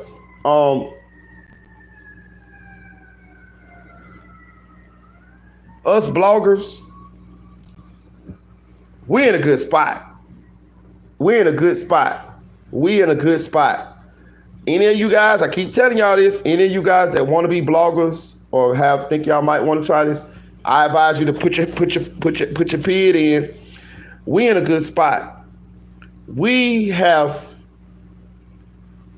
taken a phone and a computer, and we have made ourselves journalists. We didn't have to go to school, and it's a unique situation and a unique niche that we have carved out for ourselves. And of course, we watch other people and we are influenced by other people. I wasn't the first blogger. You know what I mean? I watched other bloggers and they inspired me. And, that's pretty much how this thing went. But we're the news now. This is the place where you come and you can get immediate information on your favorite entertainers, rappers, celebrities in real time. You can't turn on ABC and hear about Pooh Shiesty's situation. You can't turn on ABC and hear about FBG Butter going off on Mama Duck. But you can turn on YouTube and find out. Or you can turn on any of the blog sites and find this information out. And this is where a large portion of the population are going to get their information. Now, you also have to figure out who's reputable, who's credible, in order to get that information, because there's a lot of people out here disseminating false information. But once you figure that out, you locked in. You locked in to getting your information from YouTube. And it's a unique space because a lot of people are making livings off of YouTube. That's why I would never quit. Even if they take my channel, I'll just start another channel and keep going because it's something that I love to do. But I realize it's a unique time in history and a unique place to be in history. Trust me. Trust me. You got people. You got YouTubers making way more money than rappers, and we got a longer shelf life. When you rap or make music, you may have songs you got a long time, but rapping you only got a short amount of time. It's a young person game. You can blog till you're old and gray, and you do it any goddamn way when you go talk to your homeboys. When you talk about sports at work, you talk about the Dallas Cowboys. You're gossiping. You're blogging. You can make a sports channel and talk about it. When you talk about what happened in hip hop, you're doing the same thing that us bloggers do. Why not get paid for it? The Joker once said, if you're good at anything, don't do it for free. Let's keep going. Hold on. Anonymous, Camille Kimmel say we need to do a collab with Dre. We got good chemistry. For real, I already told Dre. Me and Dre got to get together. We supposed to got together the other day, but I got to get with him. I'll get with him today. He's starting his YouTube channel. He going to be good. I already told him that. He said audio crack. Yeah, that's my guy. That's my guy. Definitely. The video to Witness 6. So that's the baby mama of Los, who actually went with him to give the car back. And apparently, Los basically said to his baby mama in response, people are preying on my downfall. They're hoping that they get locked up and so that they can have sex with his current girlfriend and that he doesn't have anything to do with the situation. Like, that's crazy. Like, that's crazy to be like, hey, they're saying on YouTube that your car that I helped you get that to the dealership was used in a murder less than an hour before. And you say, nah, they're just preying on my downfall. They just want to have sex with my girlfriend. Like, the sad thing is somebody probably is smashing his girl now, unfortunately. It is. You see, even Trap Lord Ross knows somebody smashing that girl.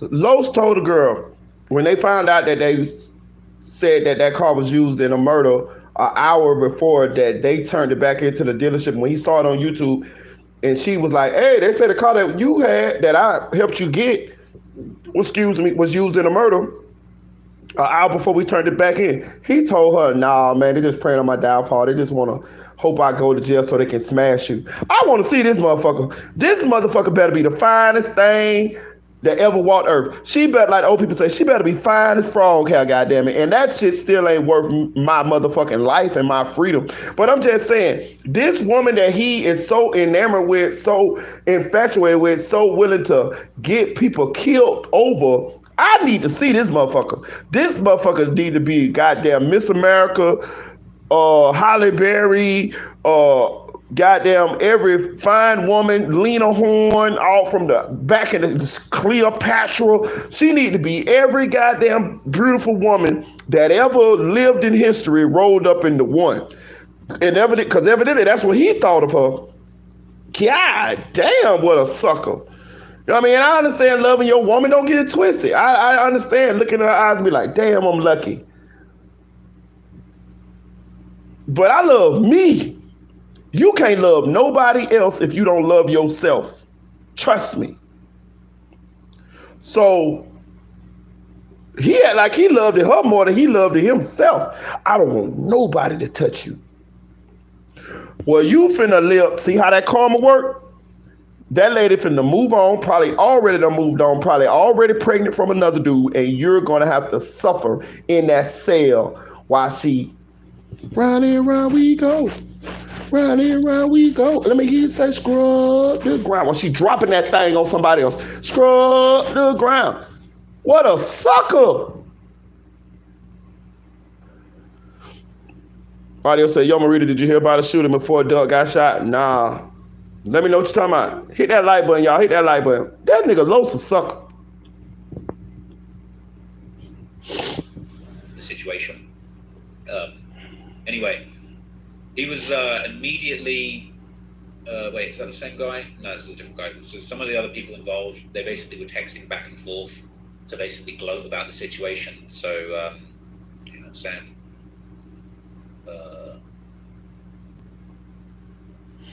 described himself as a shooter. He apparently embellished his role and wasn't actually a shooter.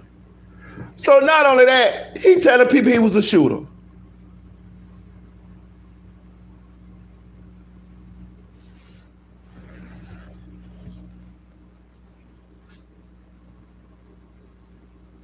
I'm so fucking tired of Los, y'all. I'm tired of Los. I'm fucking tired of Los. I'm tired of Los with this bullshit.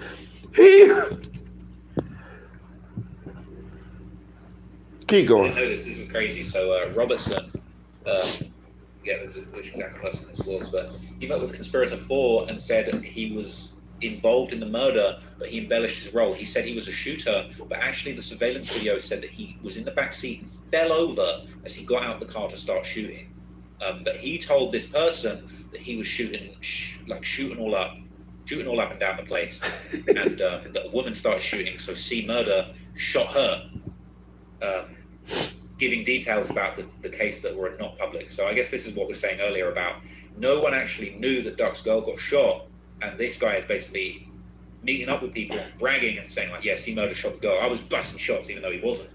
And they're piecing this all together, and there's like insider info that you wouldn't know unless you were there, involved in the crime, which is wild. So not only that, Los goes around telling people, oh yeah, I was Billy the Kid, I was John Wayne, I had 6 arms, and I have 8 pistols, and King Kong ain't got nothing on me.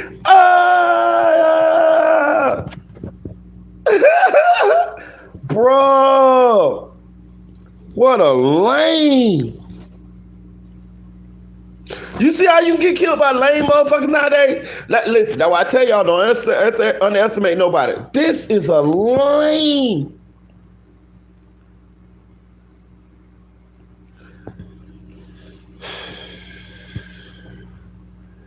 I don't understand how it took them a year to put them in jail with all this shit. I don't get it. What in Cook County? Y'all, I guess y'all must be so overworked and y'all got so many different murders to y'all just, it's like y'all just desensitized and y'all just take y'all time in order to put y'all cases together or something. I don't know fucking know, but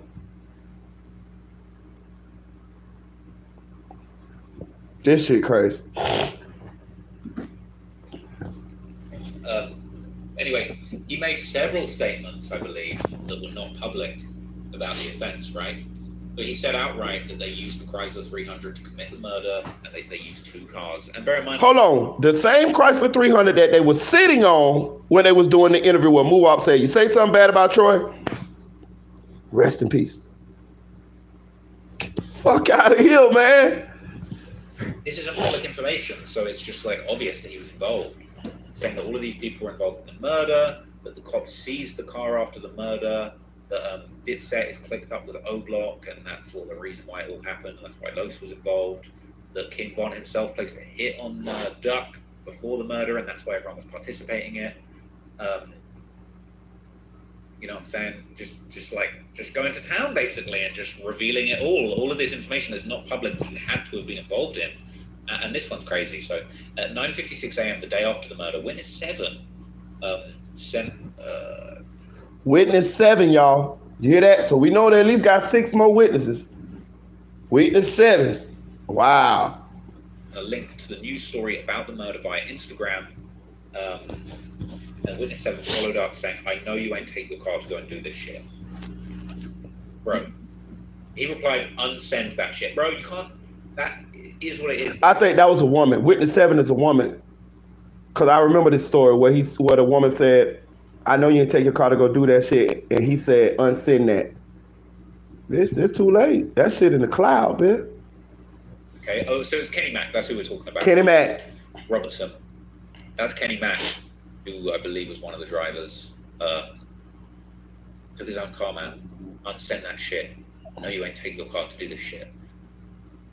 Ugh, it's crazy, man. It's crazy. So the CPD actually seized the car the day after the murder, and he was trying to get it back. Now, look, don't try and get back the car that you know was used in a murder. That's all I'll say, okay? So CPD actually secured a search warrant for the car day after the murder. They seized it on August the 5th. So look, these guys were running around for nearly a year thinking they got away with this, boasting about it, bragging about it. But the CPD were on their ass. The day after, they knew the car, they went and got the car, they went and searched the car. So the CPD, Chicago Police Department, got the car a day after the murder. And I think they talk about hold on, I need to know if this the Chrysler 300 or is this the Ford Fusion? Because they did an interview sitting on top of the Chrysler 300, wasn't it? Was it the Chrysler 300? I think it was the Chrysler 300. And they said that they was trying to get the car back while the police had them seized the car. In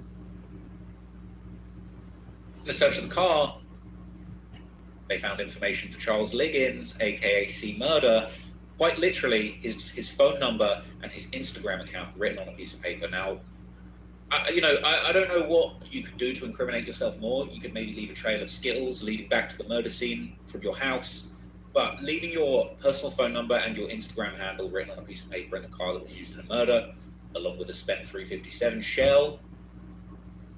Now that's crazy. The .357 shell casing was on the passenger side, resting between the windshield and the hood. So you know that little, in my car, I'm saying, in my whip, you get so many like old leaves and like, you know that spot between your windshield and where your bonnet or your hood kind of meets, and there's a gap, there's like a recess down there.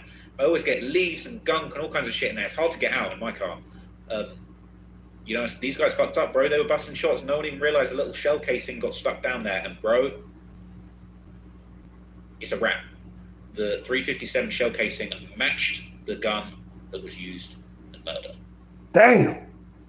You could, basically. So they found the .357 shell casing between the hood and the windshield on the outside of the car. The day after the murder, when they seized the car, that .357 shell matched the gun that was used in the murder. Wow. Didn't know that. So anyway, I don't really need to have this headphones on. They seized the car, okay, and witness 8 testified that she called the cops on behalf of Kenny Mack, asking if they could have the Chrysler returned to her. Now, look, the fact that the cops have seized the car that you used in a murder is one thing, all right? But don't go trying to get it back. That's just another level of self-incrimination. Don't get your hands back on the car. Fuck that car. That's absolutely wild. She then lied to the police, saying that she had power of attorney over Kenny Mack's beds and that she wanted to get the car returned on his behalf. Now, look, why do you want the car back so much? Like, why do you want it back so much? Because you know it was used in some fuck shit. But anyway, apparently witness 8 called at least 12 times asking about the car number. So they called the police trying to get the car back. Once, bad enough, man. 12 times? Like, when they don't return it on the second time, that's time for you to leave the country. If you call twice and you're like, yo, can I get back my murder car? I mean car. Can I get back my normal car that wasn't used in any murders? And they're like, nah, we're still looking at it.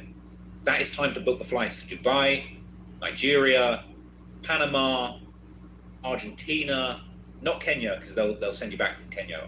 We learned about that in my new video, but not a good look, man. Absolutely wild. So anyway, chilling here, man. I want to go put a jumper on. Anyway, God, this is crazy. So Kenny Mack actually calls Sergeant Rivera asking for the car to be released to witness 8. Get the fuck out of here. Hold on, man. Hold the fuck up. But wait, this gets worse. You mean to tell me that Kenny Mack did a murder in the car and called the chief of police to get the car back? Man, if you don't give me back my murder car. Hey, look, man, listen. They fried. Them motherfuckers is like an old perm. Shout out to Boredom and Clicks. Fried, dyed, and laid to the side. Them motherfuckers is cooked. The only thing, bruh, listen, let me tell you something. They ain't just dumb. They wasn't just dumb in that moment. Them bitches is dumb for life. The amount of dumb shit that they did before and after. No, the amount of shit they did, dumb shit they did after trumps the shit that they did before, the dumb shit they did before. They did countless things in order to say, yeah, we was involved. That's fucking crazy. Man, let's keep going. I'm glad I started listening to this shit because I thought the niggas had a chance. These motherfuckers ain't got a chance, a snowball chance in hell. Listen, stick a fork in them, they done. Cake been baked, Wody. Them niggas need to get married to the first fat girl they see. You know what I mean? The one of them pen pal chicks that be just liking to be married to somebody that's got life in prison. You know, they got women that just meet people in jail and just marry them and just be having like a relationship with them and they just never gonna get out of jail. That's what them niggas need to find. Them niggas need to find them a fat girl who wanna marry a guy who in prison who ain't gonna never get out. So they can have a pen pal. And possibly somebody that can send them a couple dollars on some honey buns and shit. Cause Dirk and them ain't sending y'all shit. Cause y'all already ain't got no fucking paid lawyers. Only one got a paid lawyer that says move off. So the rest of y'all niggas, y'all asses out of here. And I'm be honest with you, I don't feel sorry for y'all because this shit was stupid. It was done stupid. It was a stupid thing to do. But also y'all was stupid by the way y'all was moving. Like, from the reason that TZ called y'all was stupid, to the cars y'all did it in, to the, man, the only smart thing was when y'all put on the mask. The rest of that shit dumb as fuck. August the 7th, 2020. This is only 3 days after the murder. I guess it calls again on August the 11th. So they crashed them, Mr. Neal. Sergeant Riviera indicated that he would need to come to Chicago police, fill out. Melly a mastermind compared to these motherfuckers. Melly in Portland is a mastermind. I'm talking about like Melly in Portland is the evil guy at the end of the cartoons that always lose but always get away compared to these guys. These guys, God damn. Listen, I didn't know they had this much shit against these guys. I still don't understand. Listen, I don't understand how it took them a year to put them in jail. They seized the car the day after. They got the license plate readers showing the cars leaving from Oblock, showing them going all the way to the Gold Coast, got them on the Gold Coast with the license plate reader. You got the boy taking his car back to the dealership an hour later, got him walking in the dealership with the car. They got them leaving Oblock without masks on at first. You know what I'm saying? So they knew who got in what cars because the cameras at Oblock. They got the security guard inside the Montclair store recording Turbin saying, yeah, we on duck, da. They recorded him at 413. Recorded him talking on the phone loud in the Montclair store. You got text messages from Kenny Mack saying, I'm finna put up the poll, da. You got the other guy, I forgot which one it was. Was it Kenny Mack? No, it was the Los. You got Los going and tell people, yeah, I did this, I did that, I shot, and he ain't kill a mother, he ain't shoot shit. They say he fell and tripped and all type of shit. But he telling the story though, the people in the streets. Telling information that nobody knows. Nobody knew that the girl got shot twice. That's how they do. They keep information to themselves so that when they hear the real specifics of the case, they know that that's a credible lead. Boy, they got their ass, boy. They got their ass dressed up like a Thanksgiving turkey with an apple in their mouth, sitting on the motherfucking table, boy. This shit over with, gang. This shit here over with. I mean, I see why I wasn't really interested in this motherfucking case, because this shit open and shut. At least Melly's shit got some suspense to the motherfucker. At least Melly's shit got some, well, maybe he might get off, or maybe he didn't do it, or maybe it was the gang, or maybe, you know what I mean? Like, it's a little bit of suspense to the shit. It ain't no suspense to this shit. This shit is what we thought it was. Get the fuck out of here. Lord, please don't let my child or my children ever be this dumb to take themselves out of our lives and to lose their freedom doing some dumbass shit like this, man. You ever seen that movie, Minister Society? Minister Society, where Lorenz Tate was in that store and he killed that Asian man. The Asian man say, "I feel sorry for your mother." I'm saying that to them niggas. I feel sorry for your mother, because it's somebody out there that love these idiots, and these motherfuckers just done threw their lives away like this him.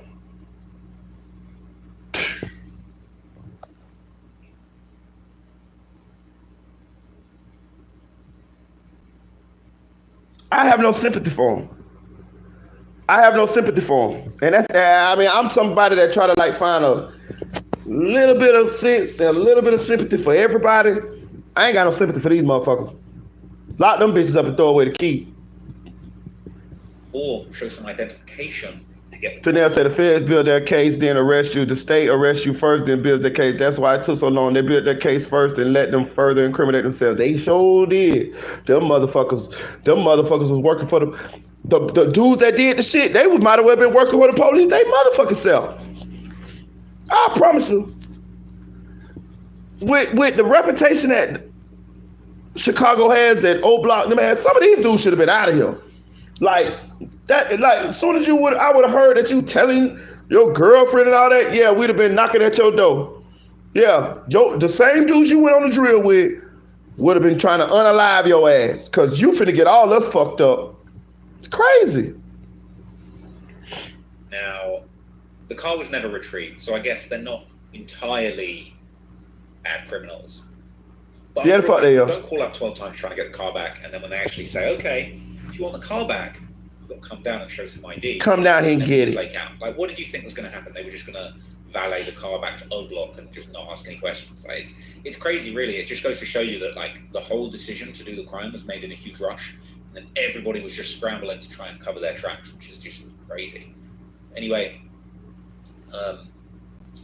so then Charles Liggins, C. Murder, then would go on to make a lot of statements to conceal the conspiracy, the murder duck. So this says, on October the 14th, 2021, after the defendants had been arrested in the indictment, C. Murder spoke to an acquaintance believed to be individual H, so we don't know who that is yet, based on the telephone number called and the subject of the conversation. Now, during the call, Liggins instructed the person he called to tell Duke, who, as we discussed earlier on, is a heavy hitter in Oblock.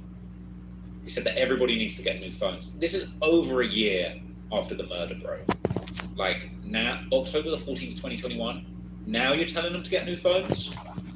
Like, really? Like, is there any point at this point? He would then go on further to discuss the murder with the person he called and describe the case as weak. Bro, I don't think... This is like a Shakespearean level of irony, where you getting on a phone call to talk openly about a murder that you committed and calling the case weak. You calling the case weak strengthens the case incredibly. It's like such a dramatic irony that I can't even begin to like describe just how crazy that is, honestly. He indicated that the law enforcement had actually shown him a video of the crime scene, but the shooters' faces could not be seen because they were wearing masks. So he's thinking, no face, no case, it's all good. As well as saying that video of him and his co-defendants running up and down the stairs at Oblock ain't nothing. So look, we put the masks on after we've already been filmed. Ain't nothing, man. After we've been filmed getting into the cars, we get into the cars, put a mask on. A bunch of masked men are shooting uptown in those cars, and then they're driving back to Oblock and back to the dealership. Bro. So this nigga thought that since they put the mask on in the car, that was a better chance of them getting away. Motherfucker, y'all should have had the masks on before y'all got in the motherfucking car. But the reason why they was fucked from the beginning is because they were standing. I'm gonna tell you what fucked them. Really, what fucked them. Well, what started to fuck them up. You were actually in Oblock when you got the call, and you mobilized from Oblock. Oblock has security. They got security cameras. So if you just standing out in the courtyard kicking it with the homies, with the bros, you're being recorded. So when you get the call and you run up into the apartments to change clothes to come back down, we got your face. We see what cars you're getting into. Chicago has license plate readers all over the town, cameras, especially on the Gold Coast. They track them motherfuckers using the license plate readers and the cameras on the roads all the way to the Gold Coast, to the scene of the crime. Then they got y'all jumping out with the mask on, murdering dope, jumping back in the car. Come on, man. Come on, man. Tanel said, I definitely don't. She was so gracious to say she didn't want the death penalty. She's a better woman than me. Yeah, is it for the Tierra Hope? Is it far from Chicago? And that's where they be until they're gone. For real. For real. For real. Like, I'm just saying though, that lets you know how stupid they are. Then they got him on the phone talking about, oh, the case weekend. They can't see the faces of the killers. And this.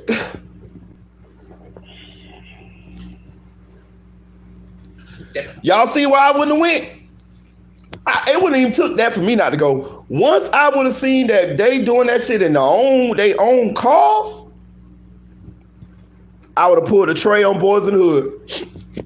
Let me up. Let me up. For real.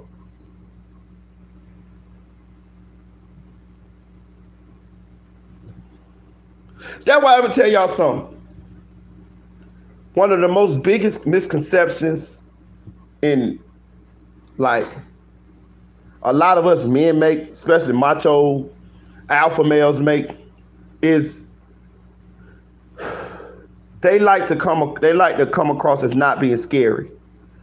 Or they like to, oh, I ain't scary. It's an OG nigga from the hood. He's have a saying. He used to say, they don't bury the scared, they bury the dead. Which means, whether you scary or not, like the scare, like when you gonna die. Like, you get what I'm saying? Like, fuck all that being scary shit. Sometimes being scary or cautious or whatever you want to call it saves you. If you're not scared of nothing, because there's some people that ain't scared of shit. Very few. Very few. I don't give a fuck what a bitch tell you. Most people scared of something. But it's a handful of people in the society that ain't scared of shit. If you ain't scared of nothing, it's easy for it's easy for you to die. You know what I'm saying? Like, fear saves you. Fight or flight. Fear is what keeps you alive. Fear is what, when you see a deer in the woods and they foraging and they hear a twig snap and they look up, they smell and they take off. That's one of the senses that nature gave you in order for you to help you survive. You need to use that motherfucker. Or caution. Just because you cautious or afraid of something don't mean that you won't do nothing. But it do heighten your chances of survival. The number one rule in the jungle is self-preservation, survival. Survive. What the dude said on Friday, but you live. You live to fight another day. That's what I'm saying. Like, when I would have seen what was going on, I promise you, if I would have got in that motherfucker, I'd have got out. Because it happened real fast. They wouldn't have got me. What we finna go with? I wouldn't have got in the car. I would already put it together. What we finna go with? We finna go in that car? Your car? The one you just bought a week ago? Oh, no, Los, I'm good, bro. Y'all go ahead on handle that, man. You know what I mean? Say what you want to say about me, but I ain't no motherfucking fool. Well, I might be a fool, but I ain't no damn fool. That's been a damn fool. But let's keep going. ain't nothing. Anyway, this goes on to discuss the Oblock chains. Now, we're very familiar with the Oblock chains, which is, King Von went to Icebox in Atlanta, put together several Oblock chains, which were kind of distributed to Oblock members. A lot of people that were involved in the Duck murder did receive one of those chains. Von had the big chain. Yeah, Terre Haute. I knew some guys from Terre Haute when I lived in Indianapolis. I told you I just got back to Florida about 8 months ago. So when I lived in Indianapolis, I actually lived in Castleton, which is right outside of Indianapolis. And then I used to be in Indianapolis every day. You know what I'm saying? On the east side. That's the hood, goddammit. But I lived in Castleton by the Castleton Square Mall off Craig Street. But I worked with guys from Terre Haute. If I'm not mistaken, didn't Straight Drop get caught in Terre Haute? I'm not sure, but I think Straight Drop got caught in Terre Haute. Yeah. I think it was Straight Drop with the Dolph murder. But yeah, I work with guys from Terre Haute, 2 of them actually. This was interesting. So the chains were allegedly $6,000 each, and I'll be honest with you, ain't a bad price. Like, it kind of made me think that I always see the videos of people shopping in ice. Hold on. Them Oblock chains was 6,000? Them bitches nice for 6,000. That might have been some goddamn Moissanite. Hey, King Von bought them niggas some Moissanite. Had to be 6,000? Y'all remember them chains? With the big circle? With the Oblock? No, them chains supposed to cost way more than 6,000. King Von bought them niggas some Moissanite chains. For real. Sterling silver.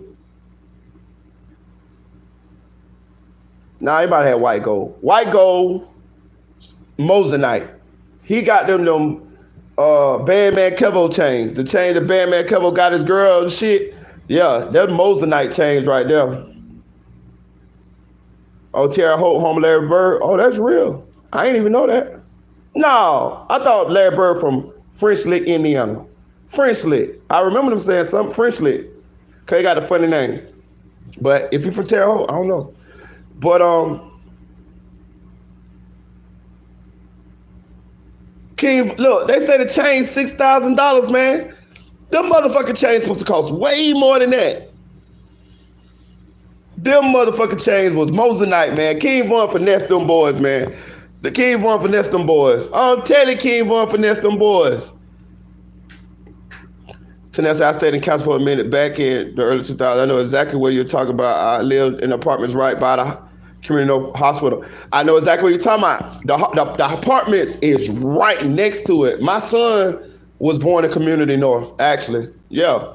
I got mad at my baby one night, and I walked from goddamn Community North to my house on my apartment on Craig Street. But yeah, I know exactly what you're talking about at. Those apartments, they right next to Community North. Exactly. I know exactly what you're talking about. On the Community North right here, they right there. They on the right side of Community North. Yeah, they're on the right side of Community North. I know exactly what you're talking about at. And I'm like, damn, I'm never gonna be able to afford no icebox drip. Like, that was on another level to me. 6K, like, I might be able to stump that up, you know. I might be able to save up for a couple months and cop a little 6K chain. I tell you, them bitch was 6,000. King Von finesse. King Von finesse. King Von finesse. King Von had them boys walk around with them motherfucking $6,000 chains on. Bro, them chains is big as fuck for $6,000. I'm telling you, it's no way that them bitches is real. Them ain't real diamonds for $6,000, yo. Fuck no. Hell no. But anyway, they bought a bunch of these chains, customized them, and I always thought this was absolutely wild. Like, these are gang chains. These are like all the people that have died from your gang. Wick City, 64, Oblock for life. Bro, like, this is some gang shit. Right across from Community North, it's a red robin. It's a red robin. And the highway right there too. All that shit, the highway right there. I know exactly where you at, where you lived at, Tania. When my son was born, I actually could look out the window to those apartments. Them bitches big too. There's a lot of them motherfuckers right there. Yeah. There's no other way of looking at it. It's very, very incriminating. And then you got the vlogs of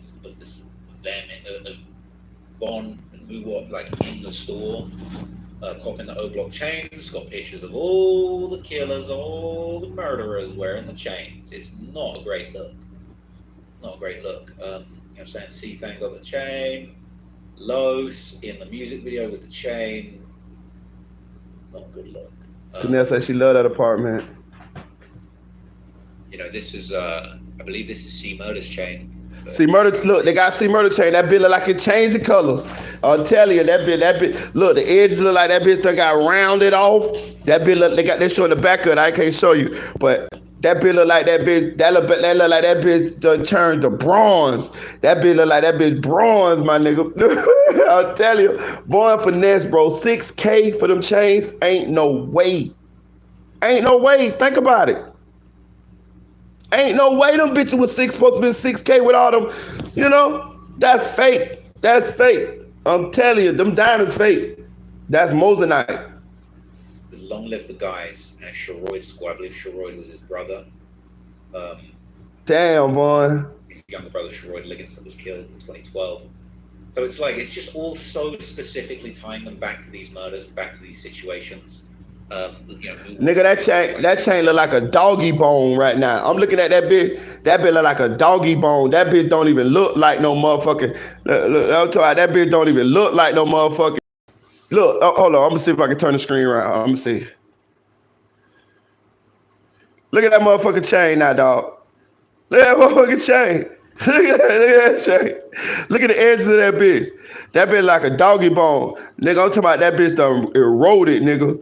That, bro, I'm telling you, dog. King Von put the liquor on them niggas, man. Silver plated copper. That shit bronze. Look, $6,000. Look how big that is. For $6,000, you know, the other side, it got the encrusted diamond flakes. Man, that shit Mosinite. Damn, Von. Had them niggas killing for them fake chains. Sort of putting on Gino, Headshot King, Jado, T-Roy. What's that one? Shy? I don't know this one. But here's where it gets crazy, man. I'm talking about social media, man. These members of Oblock have been all over social media, not only repping their affiliation with Oblock, #Oblock, but like, I mean, this is the thing. It's like, look, we can't pretend that Oblock's not a gang, or that you guys aren't a member of it, or that it's a rap collective. Like, and you're putting it everywhere. Like C Murder, Oblock, Sherroyd Squad, Snitch K, Get Back Gang, Oblock. I agree. The pin alone should have been about 10. I'm with you on that, anonymous one. I mean, Oblock, C-Thang. Like, look, if I was giving advice to a bunch of gang members on how not to get caught, like step one, I should open like a consultancy and have gang members on and just be like, let me look at your social media and just tell you if you're snitching on yourself. And it's like, step one is the name of your gang in your public Facebook. Okay, change that, remove that. Like, Snitch K as well. Like, come on, man. Snitch K, like, you're snitching on yourself, bro. If you're really Snitch K, like, if you're truly Snitch K, I'm not going to say what you're thinking, but you know what I mean? It's not really a good look. Anyway, they're referencing songs too, you know. In Offered song, Never Change, he states multiple times throughout the song's chorus, Oblock, Monogang, this shit will never change. You know, it's not super incriminating, but it's just like, it's a mountain of evidence that affiliates you with the gang, and there's no other way of you trying to explain that away. Talking about everybody having Oblock tattoos on themselves, I mean, it doesn't get much. You got it inked on your skin. There's no denying that. There's no denying that you're a member of the Oblock gang. Like, it's obviously a gang, and you're obviously a member, bro. You got it tatted right in the middle of your chest. So anyway, we're talking about a lot of statements that people made. That just makes it very clear that people are members of Oblock.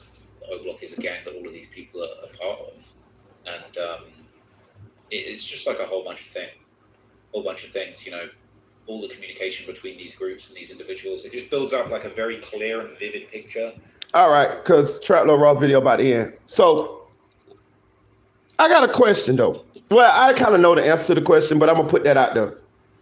With all that we now know, because I didn't know a lot about this case, but I in 43 minutes I learned all I fucking need to know, and that's they're done. But that all that we know now about this case, what made them think that they was gonna get away with this?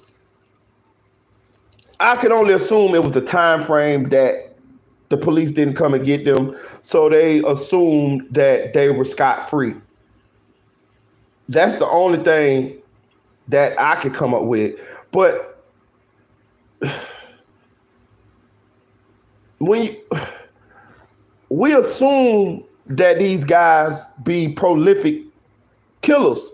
When we hear these stories of the Get Back gang and how these boys do it at Oblock, and we see these boys, we see the picture with Vaughn and all these guys, and we see them having the amount of bodies by their name, by their picture that they assume, the streets assume they got. You know, they got Vaughn with the X with 7, and they got a couple of more guys with 3, and a couple of guys with 5 and 6, and all of this shit. You assume that these guys is good at what they do, or prolific at what they do, or smart about what they're doing. But as we can see here, that is not the case at all. That is not the case at all. That is not the case at all. Like, y'all mean to tell me these motherfuckers was still out on the streets? Because these is the dumbest criminals I have seen in a long time.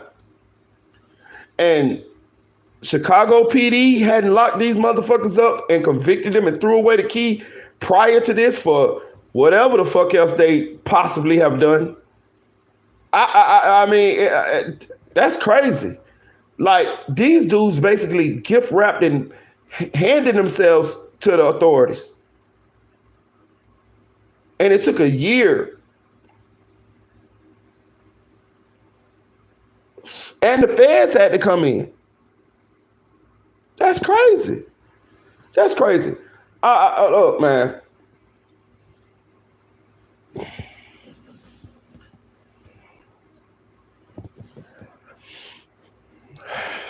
I don't be want to sound like the old nigga, but this new generation, god damn, like,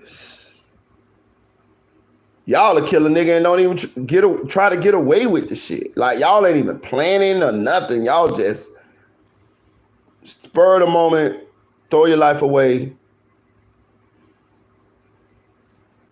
at the drop of a dime.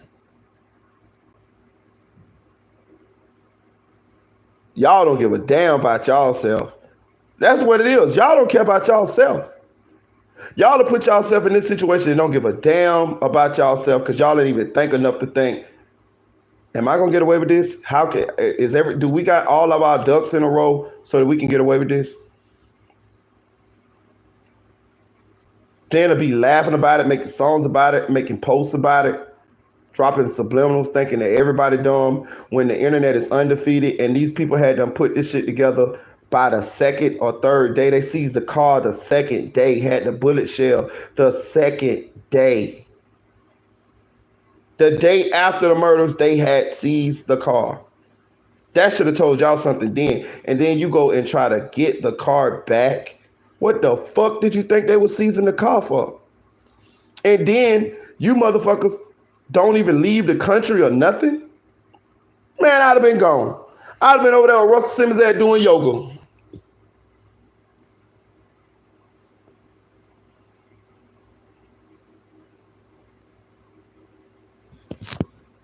Like, I'm gonna end this live. Y'all football about to start, man. I had just wanted to touch on this Oblock situation. I didn't know a lot of this information before I did this live, and now I do. So I feel like I'm caught up to a certain extent. I'm caught up enough to know that, give my opinion on this shit, and them niggas is done. The fuck. And they should be done. For real. God damn it, y'all didn't give me nothing to work with. I can't even root for y'all. You bitches is stupid. Y'all didn't give me, you know what I mean? Like, sometimes you root for the bad guy in the movie. Bitch, I can't even root for you. I can't even root for you dumb bitches. Like, god damn. Wow. Look, I got a story that I want to bring to you guys. I could bring this story to you guys because a lot of the players are dead. And it's the story of Willie Slater. You know, I'll be bringing y'all the stories here and there. But I've been thinking about prolific stories to tell y'all. And this is the story of Willie Slater. This story is fucking amazing. I knew Willie personally. Willie's daddy, his name is Big Willie Slater. Willie's daddy was a big dog. Willie's daddy was a big dog than my daddy. And I'm just keeping it real. My daddy a big dog. But my daddy and Willie daddy was friends, was partners. They was movers and shakers. And but Willie's daddy definitely was a big dog than my daddy. And Willie was like hood royalty. You know what I'm saying? Willie was like a chip off the old block, but he was like a younger version of his daddy. He got money. He got busy. He had the best of everything. And Willie went to jail for a murder. We was young. He older than me, but he went to jail for a murder, and he caught life. Right? He caught life. I'm gonna break the story down, but I'm gonna just tell y'all the overview of the story so y'all will be prepared for it when it come out. He caught life. So while Willie was doing life, Willie had this girl that he was cool with, that he had relationship with on the outs, and she stayed down with him. She stayed loyal to him. So while Willie was in jail, he would stay in contact with her, and she moved on to be dating this big money Jamaican who was a big dog too. So when the Jamaican would ask her who was Willie, she would tell him that Willie was her cousin, and he got a life sentence. And that's the extent of that relationship. Willie talked her into getting her boyfriend to pay a guy $40,000 to say that he murdered who Willie was accused of murdering. The guy had already been in prison. He had life as well. So the guy agreed to take the deal. The girl talked to her boyfriend. He had so much love for her that he gave her the $40,000 to give to the inmate who was currently in jail and get him to confess to the murder. And it happened. Willie ended up getting out of jail because the other guy confessed to the murder. When he got out of jail from a life sentence, that's when the jug was up, and he ended up going with the girl. And the Jamaican guy was just like, he had got used. He had got, like Music 101 say, he got the fluke-a-rook. They pulled the fluke-a-rook on him. That wasn't her goddamn cousin. She was to get her boyfriend out, right? So he pulled that play. He got out, right? So after that, Willie get out. It's like Machiavelli. It's like nobody was expecting him to be out. So it added to his legend. He already had a name in the streets anyway. So he get out. He dropped diamonds in his mouth. But Willie a little older now. Like, it's like times done kind of passed. But he a little older. And he ended up coming up with one of the best schemes I ever seen in my fucking life. I never seen nothing like this, y'all. So he got cool with a woman at the courthouse. I'm gonna get more information on this case before I make the video, but I'm gonna give y'all the overall view of this. They went to getting, it was people who had life sentences that was in prison. They got the judge, and I still remember the judge because the judge is my cousin on my daddy's side. He an older dude, but the same judge that did the Casey Anthony case, Judge Belvin Perry, the fat dude, the light-skinned dude, That's my cousin. I told y'all I'm connected. I keep trying to explain to y'all. He older than me, but that's my cousin. They got Belvin Perry's signature, the stamp, and they were forging his signature on release papers and letting inmates out who had life sentences. This shit was working. But I'm gonna tell you what fucked up. One of the inmates that got out of a life sentence, because the inmates were paid, people were paid. You know what I'm saying? They was running this play. Hey, you got a life sentence? We can get you out. And people was getting out of fucking jail. This shit was crazy. It was on the news. I'm gonna find the news, what's the name, so I can show y'all. This shit was on the news in Orlando, right? Check this out. It's a plot twist. Shout out to my girl, Mickey Truth. Willie had a brother named Cedric Slater that had been murdered years prior. I knew Ced a little bit. Ced was bullying a guy, and the guy, I think it was his brother-in-law. I think Ced was bullying his brother-in-law. When I make the video, I'm gonna have all this stuff together. But I'm just giving you an overview so y'all can listen to this story, because shit, wow. The guy killed Ced, right? Shot him, killed him, right? The guy got a life sentence. How about the girl that was letting people out for the life sentences with the Belvin Perry stamp? Let that nigga out. So the dude but this was Willie's play. This was Willie's play. So inadvertently, Willie freed the guy that killed his fucking brother. But he didn't know. He didn't know that the girl had, was getting that dude out. They had so many people that they was, working the mojo with getting out. So that guy heard the play and got out, right? When he get out, Willie find out that he out. I remember when the guy got out because he got on Facebook and it was like, well, everybody was like, damn, bro, you out? Because everybody knew he had a life sentence. Everybody knew he had a life sentence. It was that's what shed light on what they were doing. And the guy was out for about a month, maybe a couple weeks. And that's what alerted the police that something was going on wrong here. They ended up locking him back up, putting him in jail. I think they put the girl in jail too. I don't think Willie ever went to jail for it, if I'm not mistaken.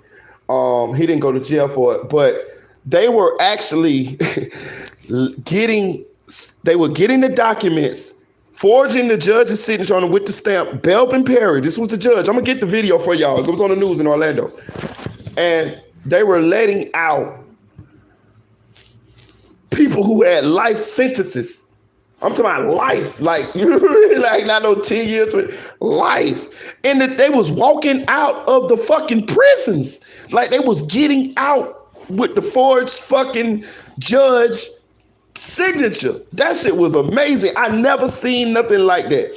I never seen nothing like that. I never seen that in my life. When we saw that shit going down, like in the real time in the hood, that's some shit that you always remember. That's some shit like, I can't believe these niggas pulled that shit off. But they was pulling it off. It was dudes that had life sentences that they was getting out because they had the judge's signature. They had the stamp and they put it on the papers and they would send them to the prison. And they would let them out. I guess it's like a emergency release and something. I'm gonna get all the particulars on the shit. But Willie was involved in that, and he inadvertently freed the guy that murdered his brother. Willie went on Facebook talking shit. I remember this. Willie went on Facebook talking shit, like saying he gonna kill the dude. Like, hell no, how the fuck you out of jail? You killed my brother. Da da da da da. But by the time that kind of shedded a little light on what was going on too by Willie doing those rants. But the police jumped down and put the guy back in jail, and the jig was up. They killed Willie a couple years back. I don't know who killed Willie, but they killed him. He got shot up real bad. And he did. I'll get all the particulars on that, but he dead now. I knew Willie pretty good. When I was rap, I brought him on stage with me one time, and I even put him in a rap. I put his daddy in a rap. I put his daddy name in a rap one time because his daddy big dog. I know his daddy too. His daddy's still alive, but he ain't rich like he was, but he was rich at one point. But yeah, I'm gonna bring that story to y'all. It's the story of Willie Slater, and I'm gonna have the news, the video from the news people and all of that. You know what I'm saying? He said, "How much money are they think?" I don't know. I'm pretty sure they were charging a pretty penny. But it was even amazing how Willie got out of jail. He wasn't even supposed to be out of jail. Willie had life. The crime that they said Willie did, he did that shit. He just got the girl to get her boyfriend to pay some guy that was in prison already to say he did it. And that's how Willie got out. And then when he got out, he came up with the other play to charge people who had a life sentence to get out by forging the judge's signature. Whoever that lady was, she worked at the courthouse, if I'm not mistaken. But I might be a little bit wrong, but in a just, that's what happened. They had Belvin Perry's signature. It was Belvin Perry for sure. And I'm gonna look on the Channel 9 News and I'm gonna get it for y'all. But I'm gonna tell the story of Willie Slater, and he dead now, so I can tell the story. And I'm gonna call around and get a couple of OGs to fill me in on a little bit of the particulars. But that was one of the stories I was like, man, I got to tell these people this story because that shit was amazing, dog. Like from the way he got out, from the shit that they was doing, that it actually worked. Like it was people walking out of the fucking prison like that had life for murder. You know what I mean? Like, that shit was crazy as hell. But I'm gonna get off this live, man. I appreciate y'all, man. Shout out to Danielle Bowens. Appreciate you for stopping through. Shout out to Audio Crack 22. Shout out to Miss Uno. Appreciate you. I can't say your first name. Shout out SLK, something like Cloud TV, Inglewood. Shout out to Anonymous Ones. That's my guy right there, man. Y'all go subscribe to his new channel. Shout out to Andre Gardner. Who else? Shout out to Ashley. Appreciate you, Ashley. Hey, Ashley, when you was on Triple Threat Friday the other night, boy, Seti Nash seemed like he wanted to get real cozy with you. Seti Nash was sure sending them shots. Seti Nash said he want to go to Texas and do the horizontal mambo with you, with your black ass. So, and when he seen your name in the chat, when Seti seen Ashley's name in the chat, he say, "Oh, that's my girl, Ashley." I said, "Oh, he must know Ashley." So Ashley, you be making your rounds in the YouTube streets to the fact that Seti Nash know you, girl. Ashley, he was like, "That's my girl, Ashley." And then I'm gonna tell you what he told me. He said, "Yeah, Ashley said you try to jump on her, you were mad at her, try to fight her, something." I say, "What?" This is what Seti Nash, he said it on the live, y'all. He said, "Yeah, Marita, Ashley said that you mad at her." So I say, "No, that's my girl. Ashley, one of the most loyal people that I've met on YouTube. I don't know what you're talking about, gang." I guess he was trying to feel me out because he wanted to bake a cake with Ashley motherfucking ass. He said, "That's Ashley fine ass." I'm gonna find it. I'm gonna go to Triple Threat Friday and I'm gonna clip that goddamn party now where Seti Nash was on Ashley ass, boy. He was on our ass, boy. I know Seti was sipping that night because a lot of us were sipping. All of us be sipping when we on Triple Threat. But Seti was feeling his, my boy was trying to breathe. He was trying to breathe on that motherfucker. Shout out to Seti Nash because he was on Ashley tail feathers. For real, for real. Shout out to Borderman Clicks. Shout out to J6 and Z. I think that's how you say your name. My bad. I was sorry if I mispronounced. Shout out to Camille Kimball. Shout out to Chicks 1000, aka the Chick 1K. Who else? If you made a comment, I'm gonna say your name. Other than that, I'm gonna get off this thing. Shout out to Renata McCoggle. Appreciate you. I like your last name for some reason. I don't know. I keep telling you that. Excuse me, y'all. Shout out to Germ. Ain't seen you in a while, Germ. Shout out to KL1K. Shout out to Kat. Appreciate you for stopping through, Kat. Shout out to Keith Rupert. Appreciate you.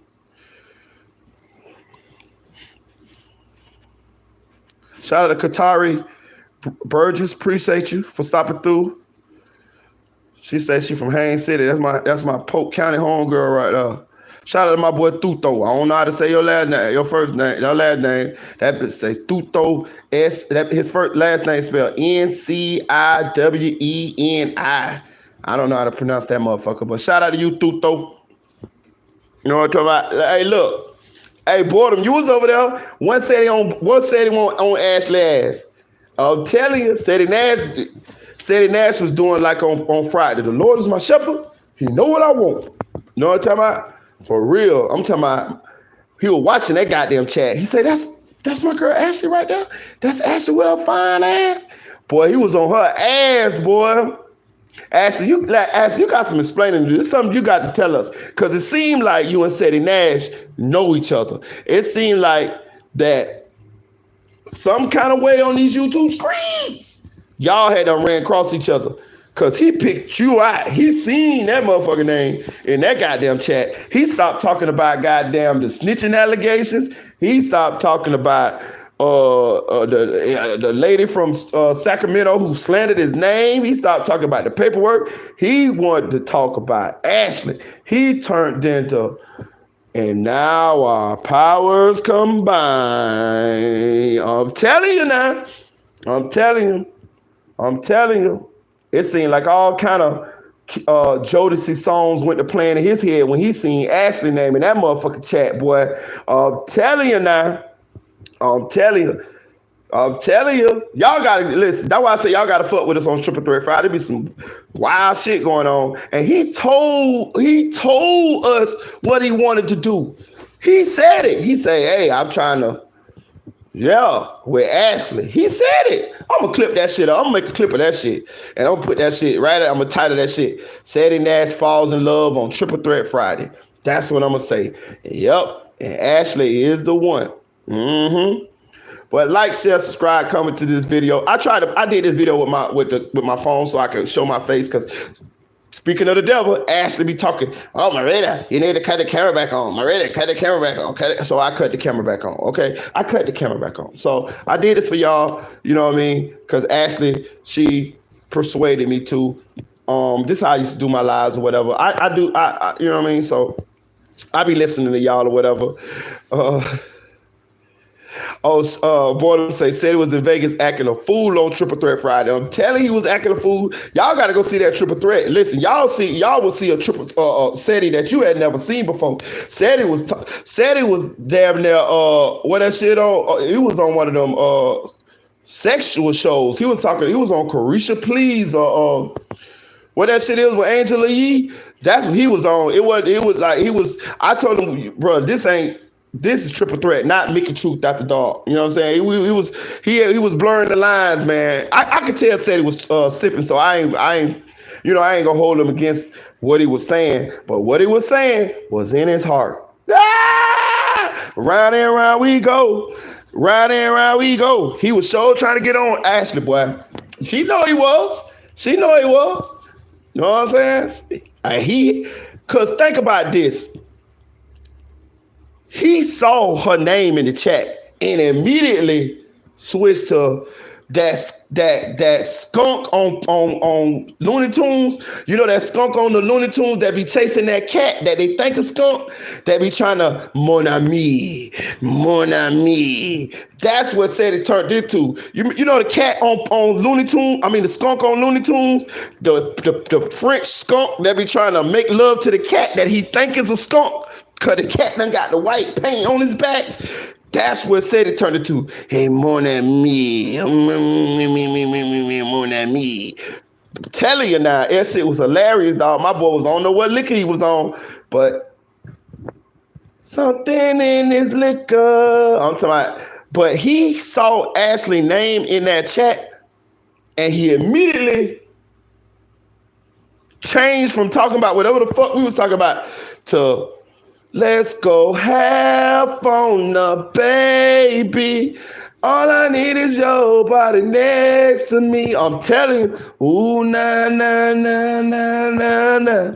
Your body, na, na, na, na. I'm telling you, have fun, baby. All I need is your body next to me. Ooh, na na na na na na. That what he was on. Your body, na na na na. I'm telling you that was Sandy Nash would talk about on that bitch. But what I'm saying is, how did he know by just seeing her name? He had to done seen her somewhere in the YouTube streets. He said, "Ask your fine ass." Man, hold on. Fuck this shit. I ain't got to get off this motherfucker just yet. Let me pull this shit up. I'm finna pull this shit up. We finna hang out, goddammit. Fuck it. Y'all know Marita like to start some shit. Take a little. Hold on, y'all. I ain't got no cup. I'm finna pour me a little shot though. Cause I'm finna get messy. Y'all know I'm finna get messy.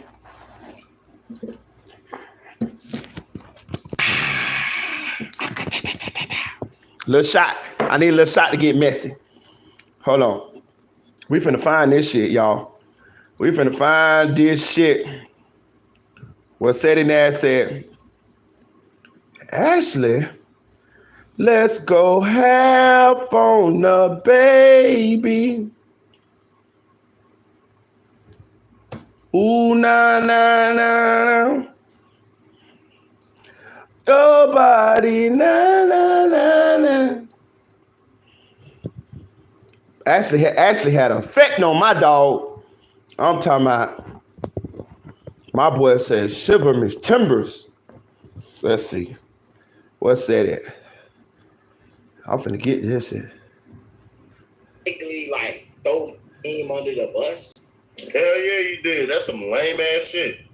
You're a lame ass nigga for that. You deserve to get kicked in your mouth for go in there with no plea deal type of shit. So I'm finna find this shit. I said police used to come visit his house at a young age. You see what I'm saying? Then they play. She see this big ass face, these brown ass motherfucking eyes and shit. She see that motherfucking condom. We in the club, we doing our thing and shit like that. The bitches know. When you leave this bitch, you catch a dick. And if you not, get the fuck on because the next one coming on. I got backup phones and spare phones for reasons. You see I said it talking? I wouldn't mind. I'm getting ready to go home. Cause my all of this shit and everything like that because Harvest home. Every time I go, I'm finna drop the link, man. Anybody want to pull up before we get out of here? Damn. Okay, hold on. I gotta find it. So said it gone. Hold on. I gotta find this shit, dog. I'll tell you. All the topics we did that I'm doing for the hood. You just don't What see Ashley that at? every day from a hood hero. And Hold on. hey, so, God damn. I gotta find this motherfucker. I'm gonna find it for y'all. Pictures dudes is done. About Adelaide. That's my guy. Don't give me. I'm finna find this shit, y'all. he accepted responsibility. Whatever you done did, somebody gonna still try you. I'm finna find this shit. His first interview. There you go. But his last interview with Vlad, he say he don't condone snitching. Right. Give me a last bitch. Yeah, he will get you. Once you drop the lawsuit because you don't want TQ to go to jail, but this is a civil suit, so he wouldn't go to jail anyways.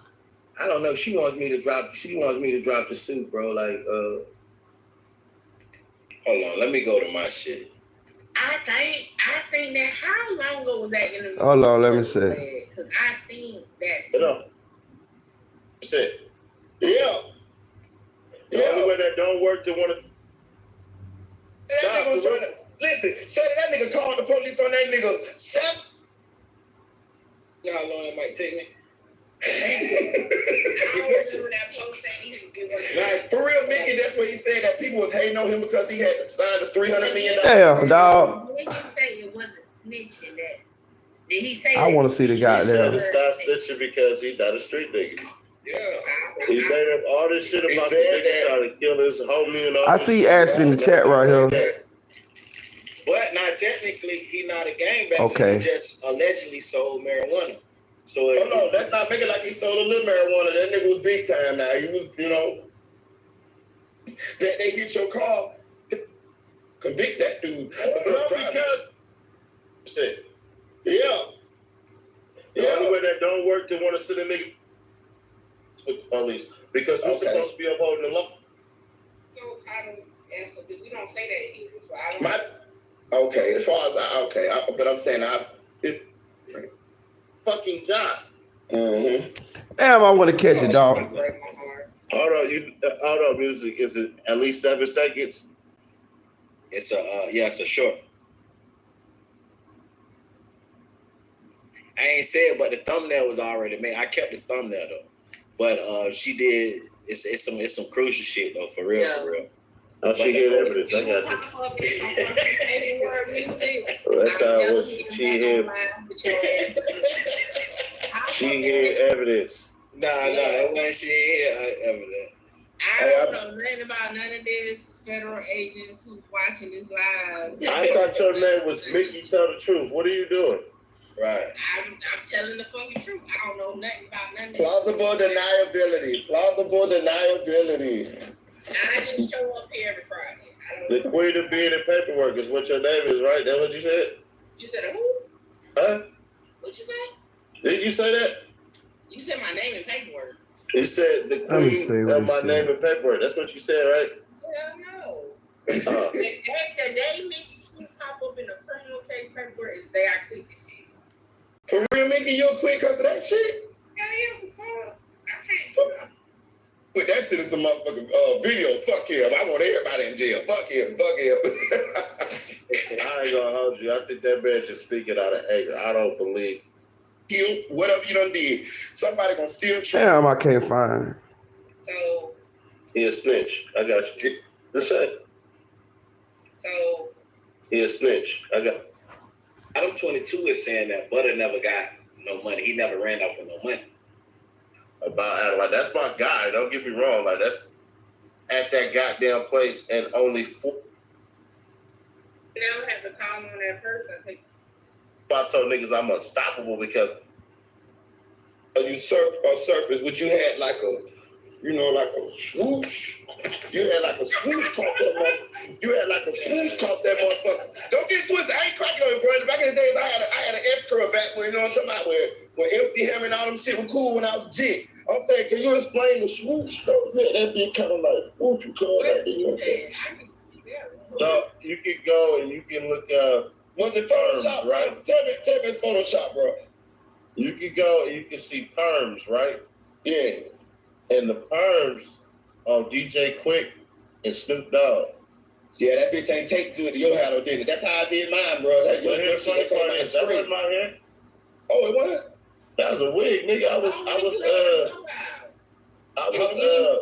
was Guy Fawkes off of V for Vendetta. I had the mask. Okay, that's what I'm talking about. Explain that shit, dog. You know what I'm saying? Yeah, no, I was being funny. I was being funny, like nigga, my name a pimp named Sick, a pimp named Prickback. You know what I'm saying? All of this shit. It was to be funny. Yeah, I was trying to be Albie shooting them back in the days and MC Hammer them, but that shit wasn't working for a dog, nigga. You know what I'm talking about? My shit, my ex-girl ain't, that shit just ain't. The worst part is my hair was way longer than that motherfucker, but that was from the V for Vendetta shit that I had caught from Evangeline to downtown Sacramento. Okay. But at the same time, too, like, I was 17 in that fucking picture. Yeah, I feel you, bro. You explain that bitch well. And I don't give a fuck, nigga. I wear a wig, wear your bitch wig. Shit, straight up. Fuck it all, done that shit, nigga. Right. It just don't call me a tranny. We good. Straight up, okay. Feel you. You should get to a little like a bald wig and do it.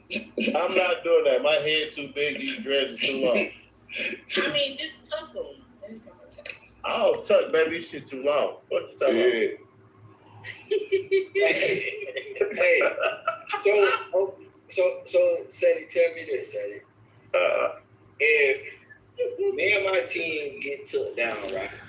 I'm gonna let this live go. I can't find it, but I'm gonna make next. I promise you this. By the time we go live again, goddamn it, I'm gonna have it, goddamn it, because Sadie was so Pepe Le Pew. More than me, Ashley. Ashley, I want to make beautiful music with you. Ashley, no. Ashley hot in these YouTube screens. She hot as fish grease, goddamn it. I'm glad she goddamn it over here on the outside. I'm glad she my goddamn friend, goddamn it. Shout out to my girl Ashley For real, for real. Hit the like button. Yeah, said it was wild though, for real. Said it. Shout out to Said It Dash. He gave us a lot of good content. I'm telling you, because boy, you can clip that motherfucker up and make and drop a bunch of bombs. You know what I mean? Like we chose that, you know, to keep it, you know. But shit, if you want to clip that bitch up, boy, he said a lot. He dropped a lot of. Said it definitely was under the influence. You know what I'm saying? So we ain't gonna hold it. We ain't gonna, you know what I mean? My boy was just feeling good. He was just feeling good, and he was just letting his inhibitions go.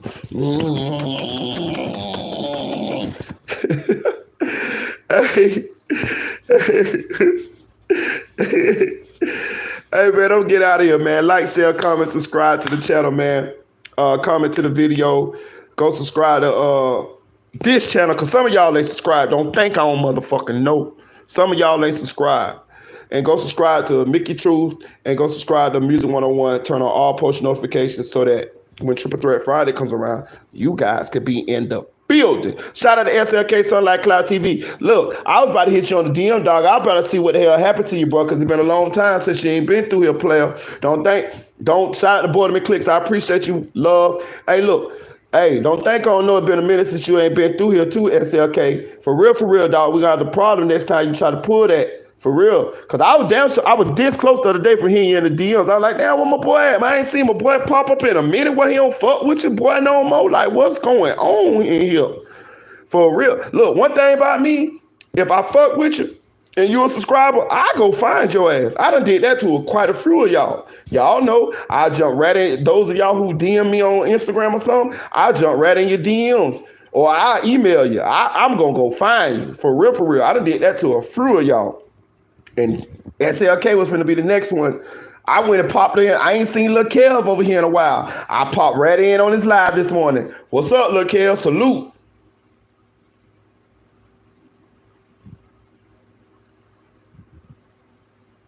That look, man, I ain't seen you on the channel in a while. What's up, Lil Kev? Shout out to his Aaron's way. For real. But like, share, subscribe, comment to the channel. I'm finna get off this thing, catch a little sleep, watch a little football, eat a little Sunday dinner, cook a little Sunday dinner. I appreciate y'all. Chill.